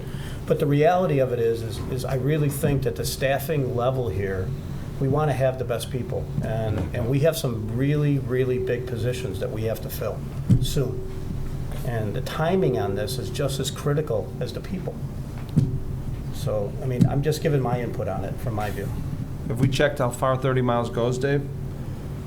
Do we have to go to 30? My recommendation would be 30. I mean, that matches what the police would do. It gets you, I can't tell you the block and the exact borders, but it gets you into, going north, some of the western suburbs. It gets you into downtown Chicago and the near north side, where frankly some of the people that may want to fill these positions, young millennials, live, and that's where they prefer to live. So That's a little bit of the, I guess, the science behind the 30 miles. Because So if you- I looked yeah. real quick, Oak Lawn's only 11 miles, LaGrange is 17, New Lenox is 16. I just think we're getting away too far, that's all. I mean, if they want the job, they would, they would move here. If they don't, well, I understand, Mike and I have spoken privately about it also, and I completely understand where you're coming from, Mike, And we're competing 110%. against other people for the job, so I get it. that's the thing that comes into play here. So that's why, you kind of got me to agree with you on your reasoning to extend it a little bit, but I just think 30 miles is too far. What would you recommend? 15. Yeah. I think that still keeps people pretty close. I think the 15's reasonable. What if there's a lot of traffic and we need to come back for some reason, for the police especially? Then they need to come back. You won't get. Police is done, right? Yeah. That's right. Can I make a comment? That was the one we should have. You won't get people living, for a year, I commuted from the south up to Tinley Park, it's 26 miles, so you won't get people in the city and that's where a lot of some of these 20 and 30-somethings live that frankly, you want to fill some of these professional positions. Can I also make a comment? I know I'm not on this, but I just, Yeah. since, I'm a contract employee, so it doesn't even impact me. But these positions are senior positions. So we're talking about people that are not necessarily just entering the workforce. These are older, a little bit older, not as old as me, but people that have families, have set their roots down into communities. They often have a spouse that works. So that has to be thought of, and that we, in just our pursuit before in trying to find a building official and a community development director, that's what's entered into it. That they're not willing at that point in their career to uproot their family. Their children might be entering high school. That is a difficult time to move. So I think we're the rarity in the marketplace to do this. And I think what we're doing by keeping the residency requirement, we're forcing ourselves to look out of state, that we're going to bring people most likely to this position that are out of our region and out of our state. And I think if you look back at some of our history, that has caused some problems because they don't understand our culture and our community in the south suburbs and what that means, especially for community development, what that means for development. You would want to hire somebody that understands our region, can walk into a meeting with a developer, has worked with them before, and can understand what's going on in the south suburbs. So I feel, obviously I've talked to you before, I feel pretty strongly about this. If I really would like you to get a good community development director in here, and I don't think you're going to do it by limiting the radius. This is all employees. This is for all employees. Correct. Not just pinpointing one position. I understand. Well, I'm just looking for And equity we've across waived the board. community development Correct. director already anyhow. Yeah, so that doesn't even. But for equity across the board. Well, I think everybody wants the best people. My question is, what do you want? What's the next step? How do you want to handle this? Or do you want to put it on the agenda and vote on it the way it is? Is there some tweaks at the board? It's obviously up to you. I mean, this has been on various agendas, a few times. So I'd be glad to get what other information you need, but I think 15's fair, Dave. We could always expand it later, but that's just my opinion. Yeah, I think Paula does raise an excellent point. I think one of the challenges, if you don't have it far enough, that you're going to, if we have to rely entirely on people coming from well outside the area, this is a culture change that not everybody adopts to that well. I think having some people from outside the area, I think, is good, but if your residency restrictions are so rigid that the best people you can attract are 1,000 or 1,500 miles away, I think it's going to be hard on your organization. You'll have a bunch I of just go people back that- to my past Yeah. experience on this, and you want quality. Yeah. You got competition out there right now that's pretty extensive.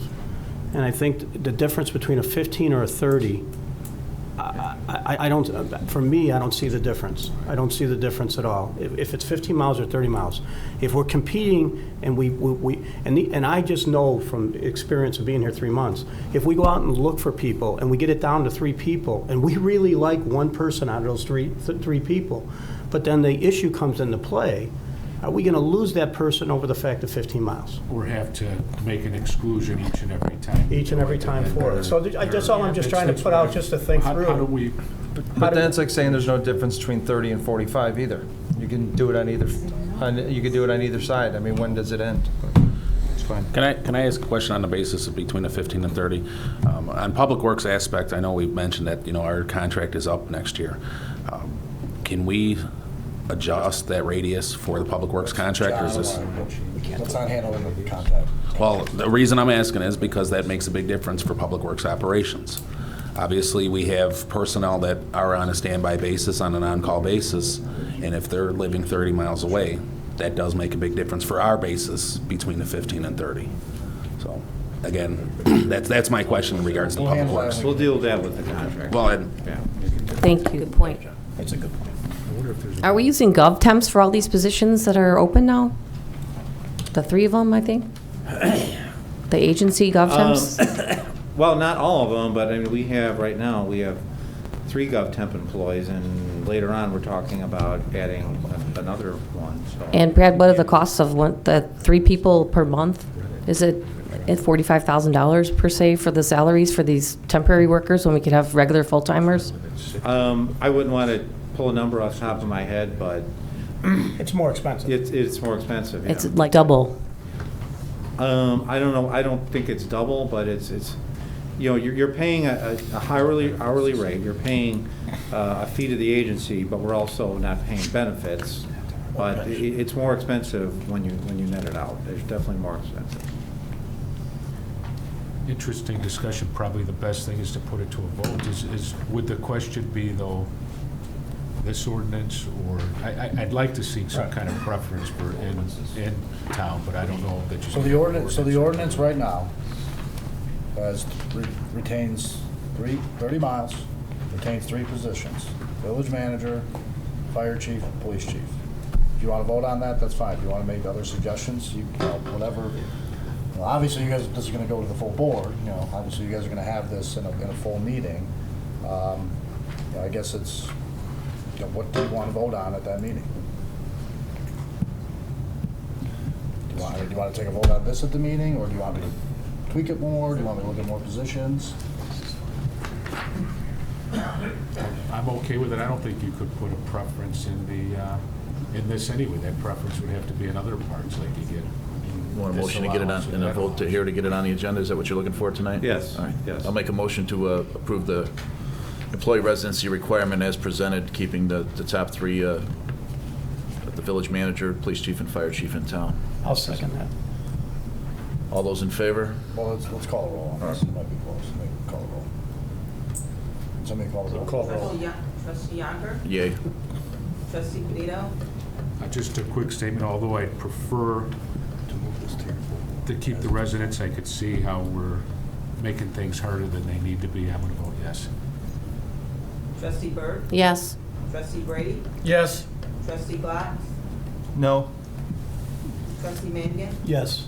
President Vandenberg? He doesn't vote. I don't vote. Motion carries. Motion carries. So we'll add this on, probably clean it up a little bit. If anyone has any questions on the actual ordinance before Tuesday night, give me a call. Thanks. Number 6, discuss hiring of a temporary planner. Okay, well, GovTemps. there you go. Trustee Again. Byrd, good segue. Well, this is really a little bit different situation. It's really 2 things. Paula's been doing a great job for us, but she's got some knee issues, I guess I could, No big secret. No big secret, you're right, yeah. I'm not telling any secrets. That she's going to need to be off for a period of time. You also may remember in our budget last year that we had put some monies aside, $50,000 for having some assistance for Paula for some of the branding projects that basically were recommended by Roger Brooks, including the downtown master plan, the wayfinding signage, and honestly, with all the various projects going on in community development as it is, we would really need that help anyway. So what we're looking to do And again, I wanted to get on this agenda just because we aren't going to really have a committee meeting tonight, is ask your permission to go ahead and see if we can bring somebody in from GovTemps. We actually have not interviewed anybody yet. We do have a candidate that we're talking to Thursday, that if this candidate works out, we would like to bring this back as early as next Tuesday. And again, this would just be for a couple months. We still have to kind of finalize the exact amount of hours and the exact time frame, because I don't think Paul even knows at this point exactly when she's going to be out. But this will help us really in two ways. One, to continue the department going, the planning aspect of the department to go in Paul's absence, and two, to help us get some of these other branding, planning related projects underway. So I'm assuming the person would come in a little bit before she left and then kind of transition Yes, through? yeah. There's a chance you might go as early as mid-September, so we don't know. Might be October. Probably but- not till October. Yeah, okay. So, yeah.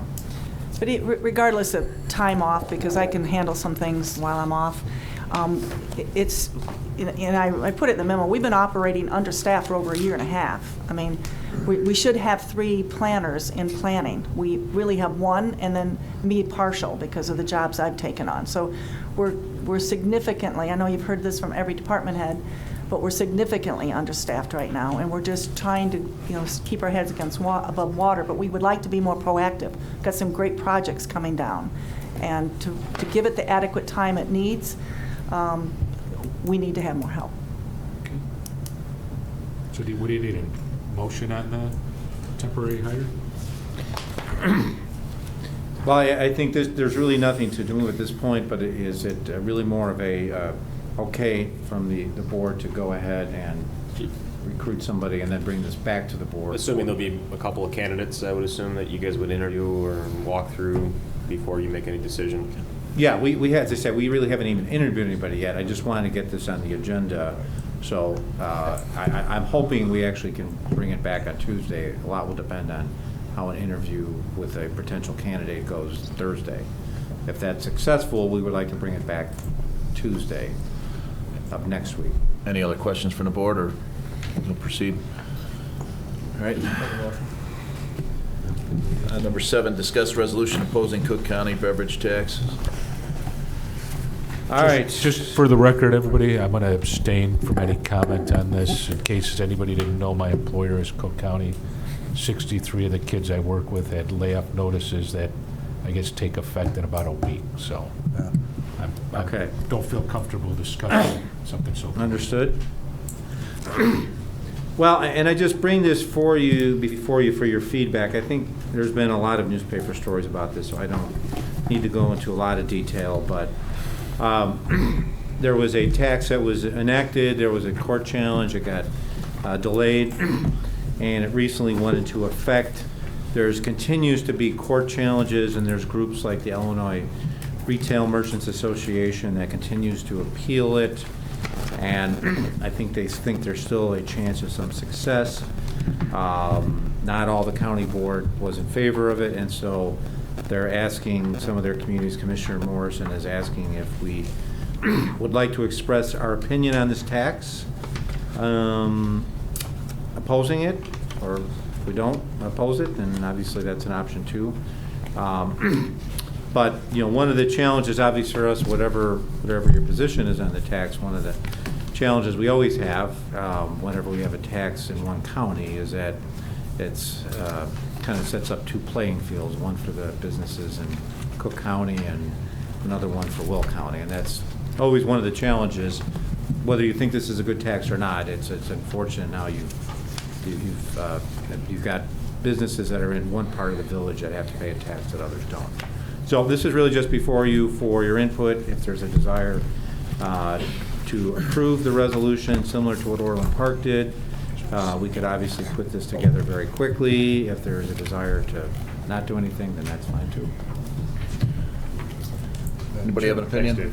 Chairman Young, if I could, just a point, 'cause I know Brad, I think you got some questions on this, and just so, if you guys recall, a few months back, you passed some legislation that that opposed and opted out of the minimum wage and those things passed by the county. And I think some residents have contacted the village saying, well, why can't you do the same here? The answer is, it's simple yet complex. Simple answer is it's taxation. It's different. No town, not only Tinley, no town, no municipality has the authority to opt out of county taxes. And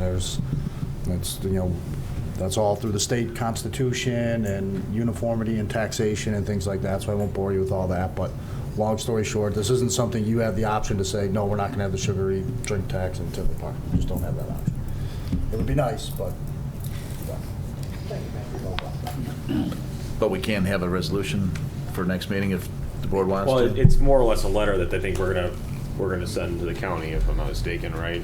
To Commissioner Morrison's office, just basically with our reasoning for it. Maybe put a little bit more detail on the reasoning of why we don't agree with the tax based on our location and the fact that we have a significant portion of our town that's being affected by this. Yeah, I mean, you can do that in the form of a letter. You can do that in the form, we can tweak the resolution Orland Park did. It just depends on how you want to communicate that. If you want to communicate that from your office or have it as a more We'll just do formal. both. Do a resolution Do a or a letter. resolution for next meeting. Okay. I mean, is everybody okay with that? Yes. Yeah, obviously. Mike, I Whichever understand. you do it, have to And leave it out. duly noted. Thank you. Okay, number 8, discuss amendment to the municipal code for animals and poultry. Take that one. Paul's got it. I lost the bet. Currently, we have a ordinance that regulates the keeping of any poultry or fowl within 100 feet of any school or church or within 100 feet of any residence. This ordinance, as it exists right now, is a perfect replica of Orland Park. I don't know who copied who, but we're consistent with our neighbor.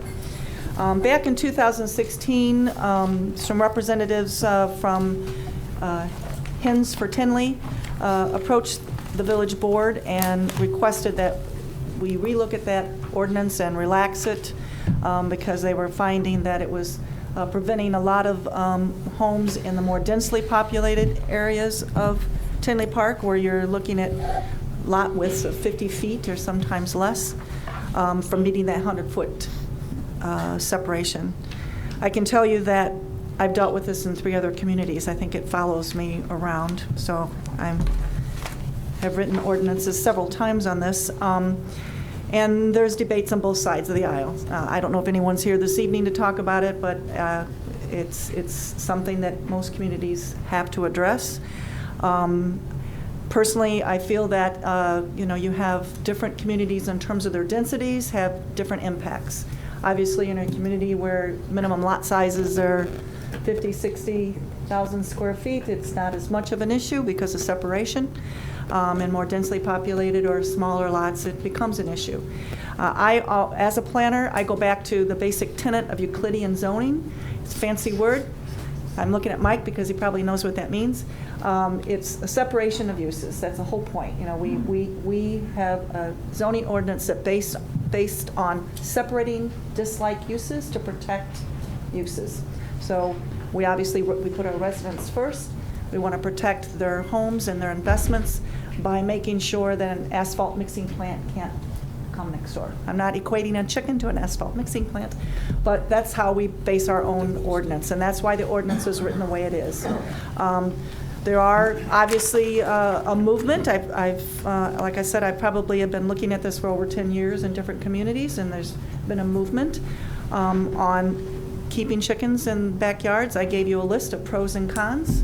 Some of the concerns in communities have been odors and smells and noise and screening those uses.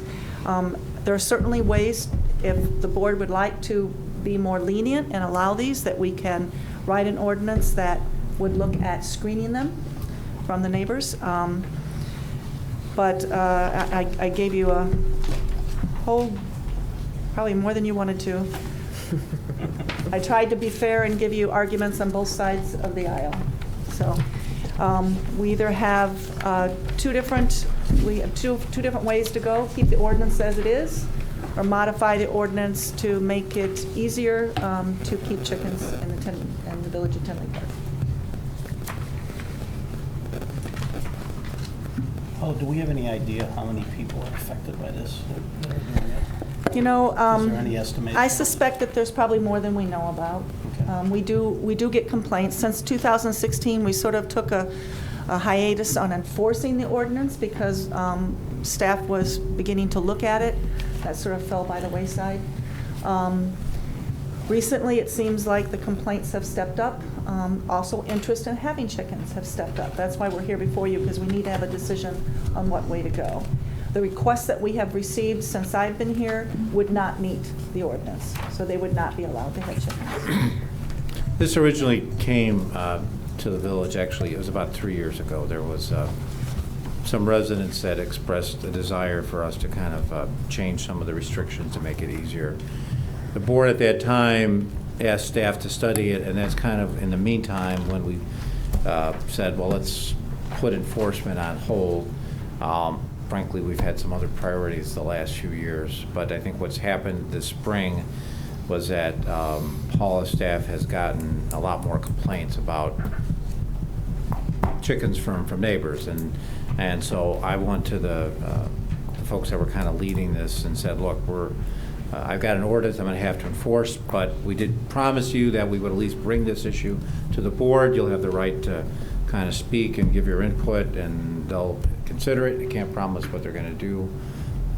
So I know a couple of them made them aware. I'm not sure if they're here tonight, but they're maybe. Oh, okay. Okay, so they're all right. Yeah. Is there any way to mediate between the neighbors and the chicken owners so that we don't have to reinvent the wheel on this? Well, I mean, and that's what the code would do. You know, Well, you no, would but either. You're talking about changing the code. I'm saying keep it the same, but talk to the neighbors and say if they put a screen up, would you be okay, type of thing. Well, the ones we're getting complaints on do not meet the ordinance, so they're not 100 feet away. Well, no, I get that. They're in technical violation of the ordinance, but they want to have the right to raise chickens. What I'm saying is there a way, so chances are the person complaining about it isn't the guy that lives 10 miles away, it's the person who lives next door. Is there a way to mediate between the neighbor who's complaining and say, if they put a screen up, would you be okay? It doesn't look like there's a million people that are doing this.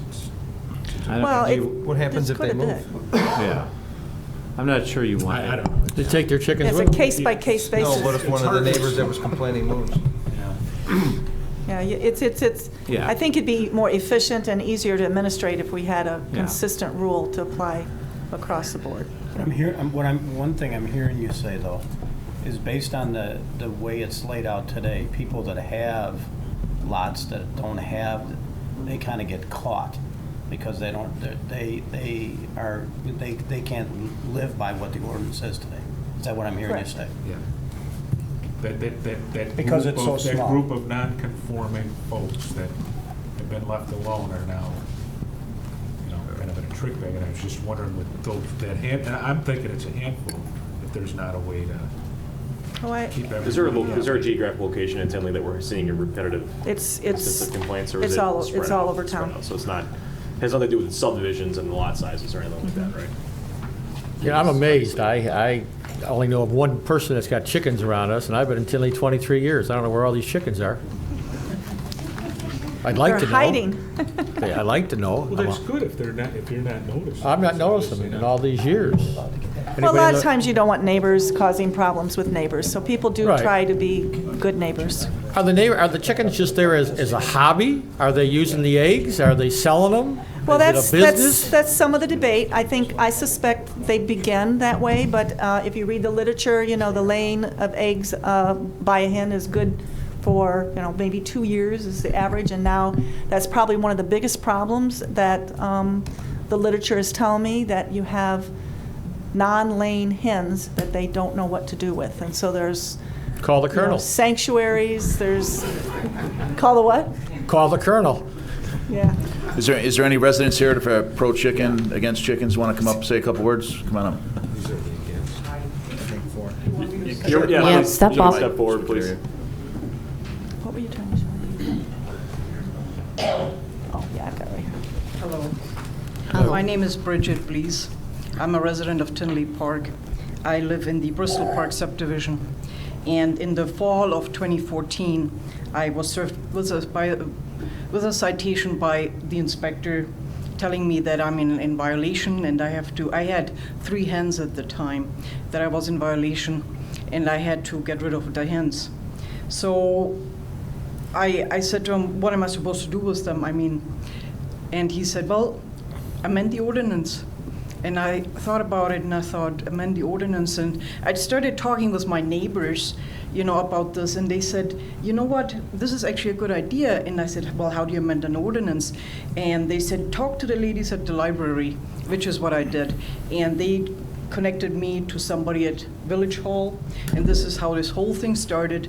And I wrote a letter, and then I went in front of the board just like today, and I talked with Mayor Sobraki at the time and his team, and they were actually very much in favor of all of this. But they said, we have to study this, because we have residents who don't have chickens, who don't want chickens, and there are things that are associated potentially with hens that, we have to make sure that this doesn't become a problem, such as odors, noises, things like that. So of course I understood that. But in the meantime, they put a moratorium on enforcing the ordinance while they studied it. What happened was that, there were so many other things that were going on that it just kind of lingered. And it is my understanding that over time, people had more and more hens. There are currently no guidelines in place or restrictions or anything. It's that the ordinance basically says that the hens or chickens have to be a certain distance to any church, school, street, or residence other than the owner of the chicken. So basically somebody could now have 100 chickens with 5 roosters, and there are no guidelines on how to keep them. So if you amend the ordinance and allow residents to have a few hens, we're not talking about a lot of hens. Trustee Grady at the time was talking of up to 5 hens, and it could even be 4 hens. If you allow this, you could at the same time institute guidelines and restrictions into a new ordinance. And I put a few things together in my proposal, which I have sent to Mr. Niemeyer. They have. Yeah, and it's similar to how they have it in Homewood, for example, where they have guidelines in place as to coop dimensions, how they have to be kept, permits, potential permits. For example, an inspector could come out when a permit is initially requested, then an annual inspection by the inspector, or anytime there is a complaint. And then guidelines such as, the chickens can never leave the property. They have to be confined within a coop or a cage type thing. Minimum requirements per hen, for example. There can be no odor. For my 3 hens, and now I have 4, the Tribune came out and did an article on us. And at the time, I said to the reporter, do you smell any odor? We were right by the coop, and he said no. So it is absolutely possible to keep hens in a manner where there is no odor or any of the other things that people typically associate with poultry.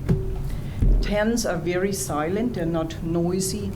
They just kind of cluck when they lay an egg, but they're not like roosters at all. And then the ordinance could say, okay, no roosters, no other poultry, only hens, up to 5 hens, maybe a requirement of having a distance of 20 feet instead of the 100 feet, and a few additional requirements or restrictions. I have a question. Everybody keeps talking about hens. Don't you need a rooster there once in a while? No, you don't. The hens lay eggs without there being a rooster. But if you want to have chicks, then you need a rooster. Oh, okay. But the hens lay an egg each day. They're high quality. Tell them about the birds and the bees. Yeah. That was But you don't need a rooster, no.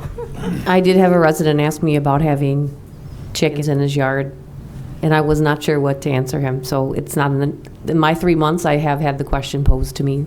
Yeah. You can talk to my neighbors. My hens are very quiet. And they lay delicious eggs, and I've given them away, and they appreciate that. And of course, you have to take care of it, just like with any other pet. If you have a dog, for example, if somebody just opens the door and lets the dog out, and after a while the dog comes back and just continues for a while, then there's a problem in the yard. you know, or if somebody lets their dog bark continuously, then there's a problem. Any pet has to be taken care of, you know, and there could be guidelines in place. Same like for dogs, there could be guidelines for hens. Do you have a fence? Around the property, I have a fence I have a quarter of an acre. So I have a corner house, so I have a fence on 3 sides, but not on that side that's next to the street, because we have a 30-feet setback line, and you need a special variance to put a fence out there. So this is something I was thinking about, but at the time I have a fence only around 3 sides of the property, but the chickens are confined in their coop. There's a run with it, and they stay in there, and they stay out there all year long. You have any trouble attracting the coyotes? To be completely honest with you, we had a coyote once in our yard, once. And he was sitting next to the chicken coop and he looked at them. And then my husband and I went outside and he ran away. He's probably waiting for an egg.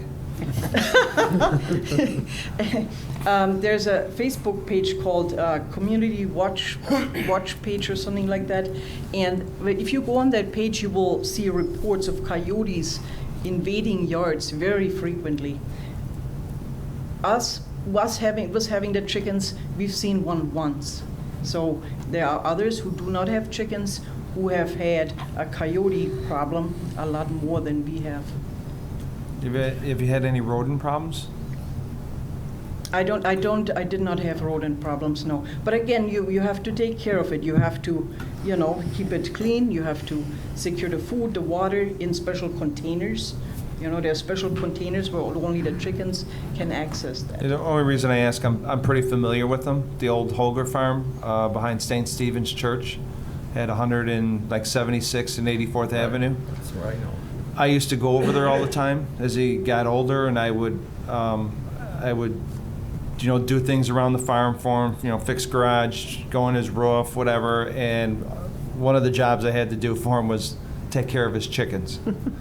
And when you go in there and you turn the light on, it was horrifying. There would be, I bet you there was 700-800 mice running all over your feet, and you know, because I'd feed them. You know, in the winter you'd have to turn the heaters on. You know, we ran a water line there so you could have constant water in there. So there seems like there's a lot of maintenance to them, and the problem, at least I saw at his farm, was maybe it wasn't as clean as yours, possibly, but the mice there were just phenomenal. The cats used to go in there, they'd pull them out and they'd play with them and bat them back and forth on the parking lot. Yeah, it was. It was a farm. So you weren't doing a very good job. There was nothing else there. It's an old farm. They used to have, you know, the pigs, the horses. The only thing he had left was the chickens. So, but there was a huge rodent problem with them. That was like one of the negatives, because the feeder, you know, you would have to go in there, they'd fill it, and they'd eat from the bottom, so they were low enough to the ground, and the mice would just have a field day. May I ask you how many chickens they had? More than maybe 4? 12. 12, yeah. Maybe. And then after they would stop, then he'd have to trick them. He'd put, in their little spots, he'd put fake plastic eggs to get them to think, oh my gosh, I stopped laying eggs, so now I'm going to lay more eggs. It was a science. He had it down. He literally would. He would trick them. I would have to put plastic eggs in there, and then they would think, oh, and they'd sit, and then they'd produce one. I mean, it was a science to the eggs. Yeah. So, yeah, that's only one of my concerns. Is just there are, like you've just mentioned, certainly concerns. You know, the rodents being one of them, odor being another in the summer, for example. But in my experience, if somebody takes care of them, and this can be avoided. And I think if an inspector comes out annually, when a permit has to be renewed, or anytime there's a complaint, you know, let's say a neighbor calls and says, you know, this is going on or that is going on, and the inspector comes out and looks at that, I think this would be a way to address this. To just simply prohibit people from having these birds outright, I don't know if this, you know, I mean, it just is so general. to just say you cannot have chickens, you know.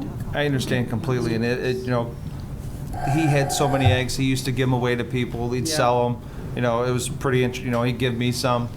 But the only thing that I'd be scared for your neighbors is the rodents. Mhm. So, I don't know how you guys would feel, maybe we just, do a little bit more research and maybe go out to the places and look at them and kind of, before we make a decision, because Sure, I only, That's fine. Do it, someone else, did you want to make a comment? I did. By the way, thank you. Actually, I Thank found you. it, I knew her, and we did get chickens, and we have 8, I'll admit, we have 8, because we have rescue chickens. People got chickens, and like dogs or cats, they're more work than you think they are. So, but they're actually very low maintenance. We have no mice.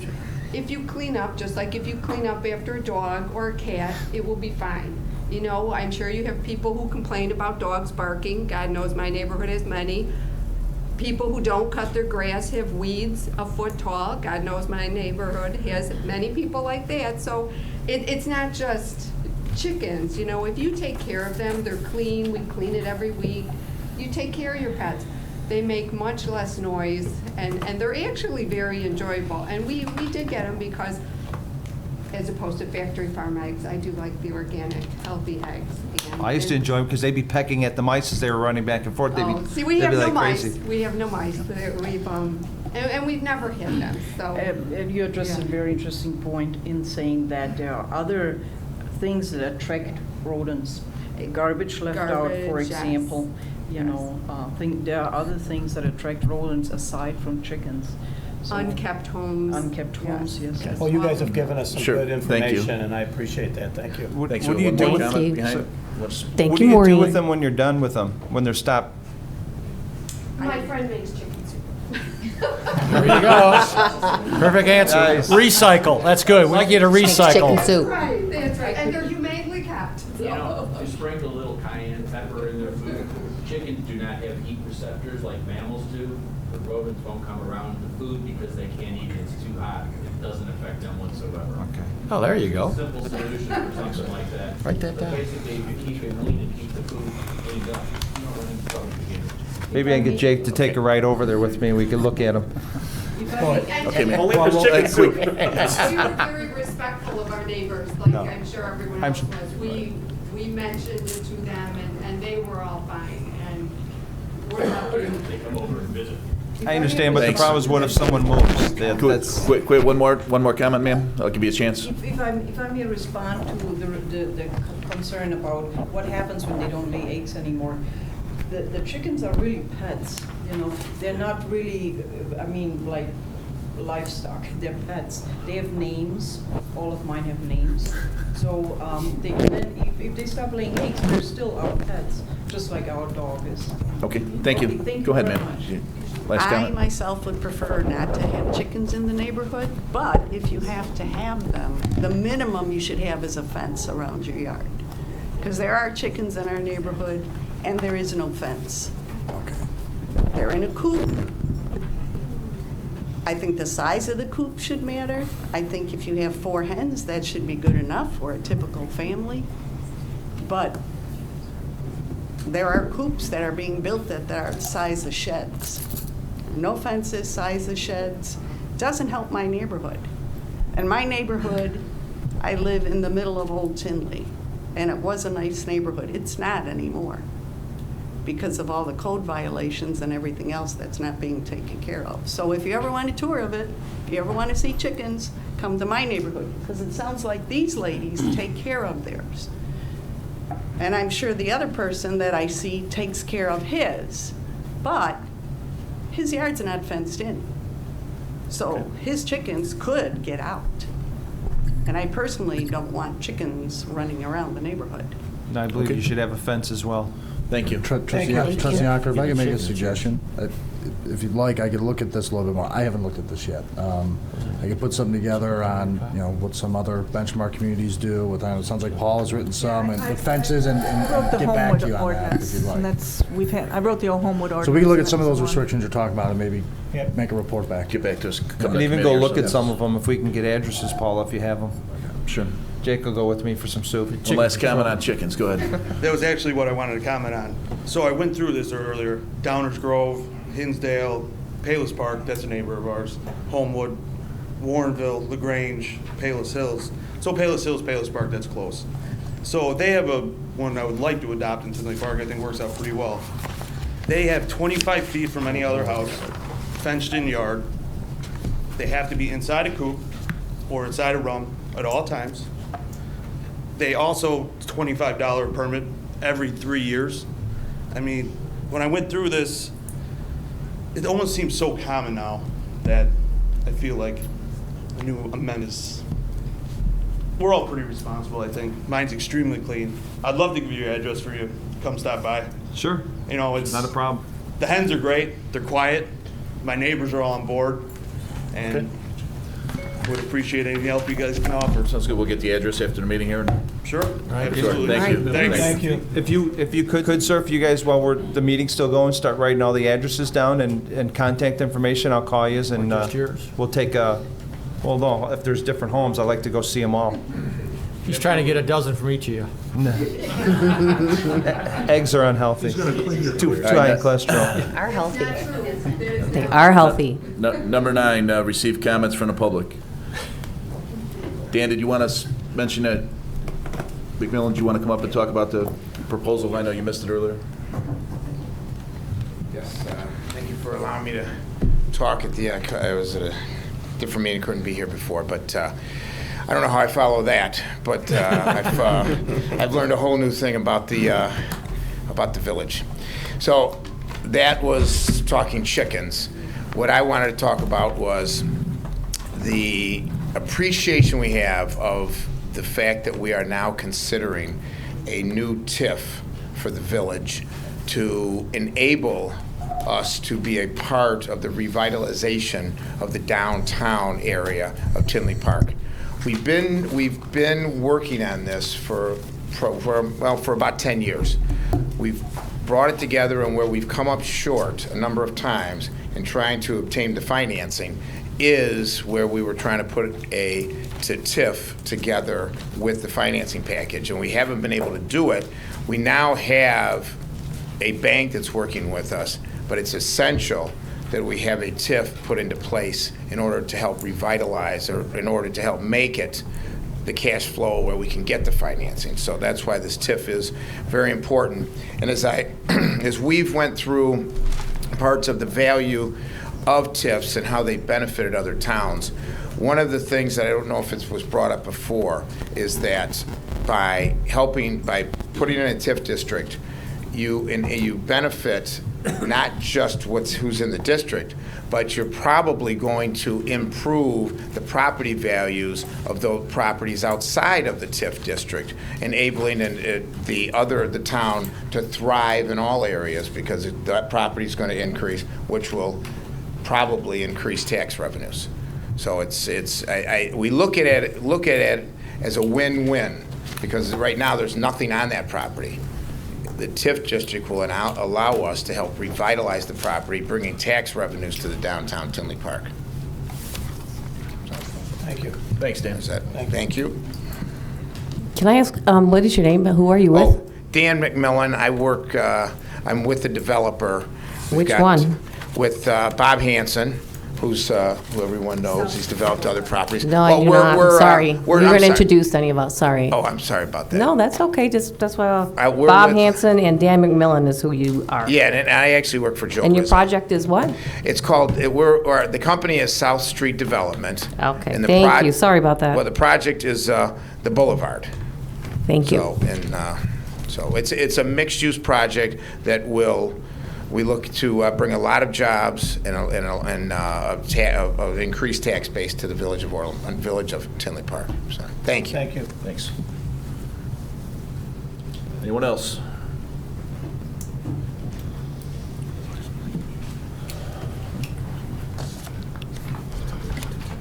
Yeah, I'd like to clear up a misconception concerning Ian Wade.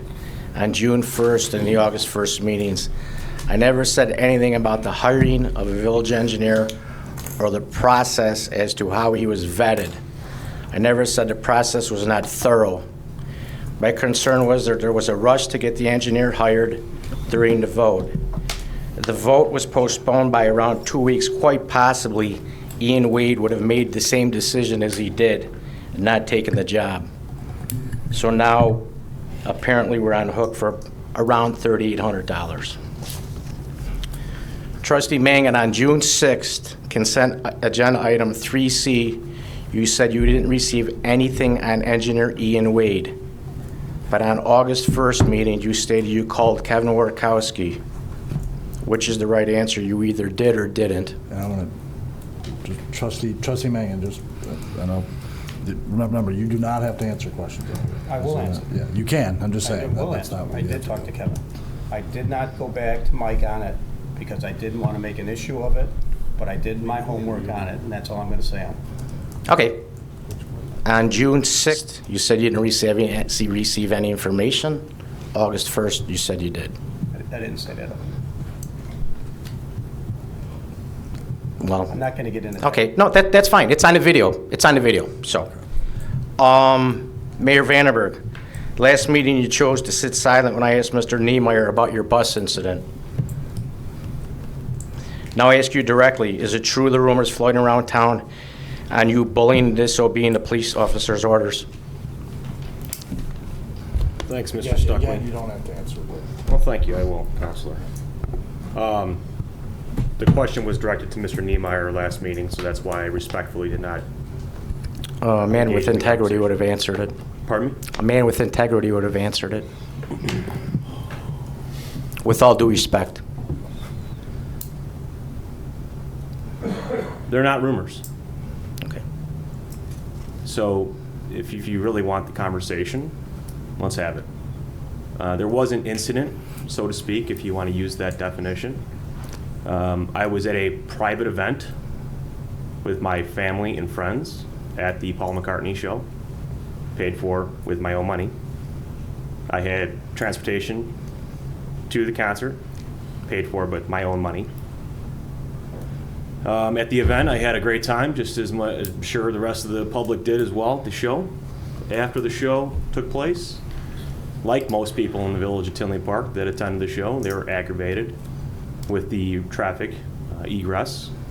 After a period of time, I exited the vehicle and made some poor judgment. I did not bully any police officers, did not do anything of that integrity, so to speak. I asked to go to a different direction than what they were suggesting or what they were providing as traffic management. So the rumors are strictly that when it comes to the overemphasis and over-illustration of the mischaracterization of what I did or how I acted. I think that with time, especially with your FOIA request, I'm certain that you'll be able to get the accurate information from that. So to come up here and state anything other than that, I'll respectfully decline any other further comments. I will tell you that I did speak to the 6 people, 3 police officers and 3 auxiliary officers the following day, and apologize for my actions.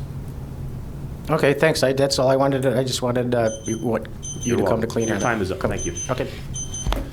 Anyone else?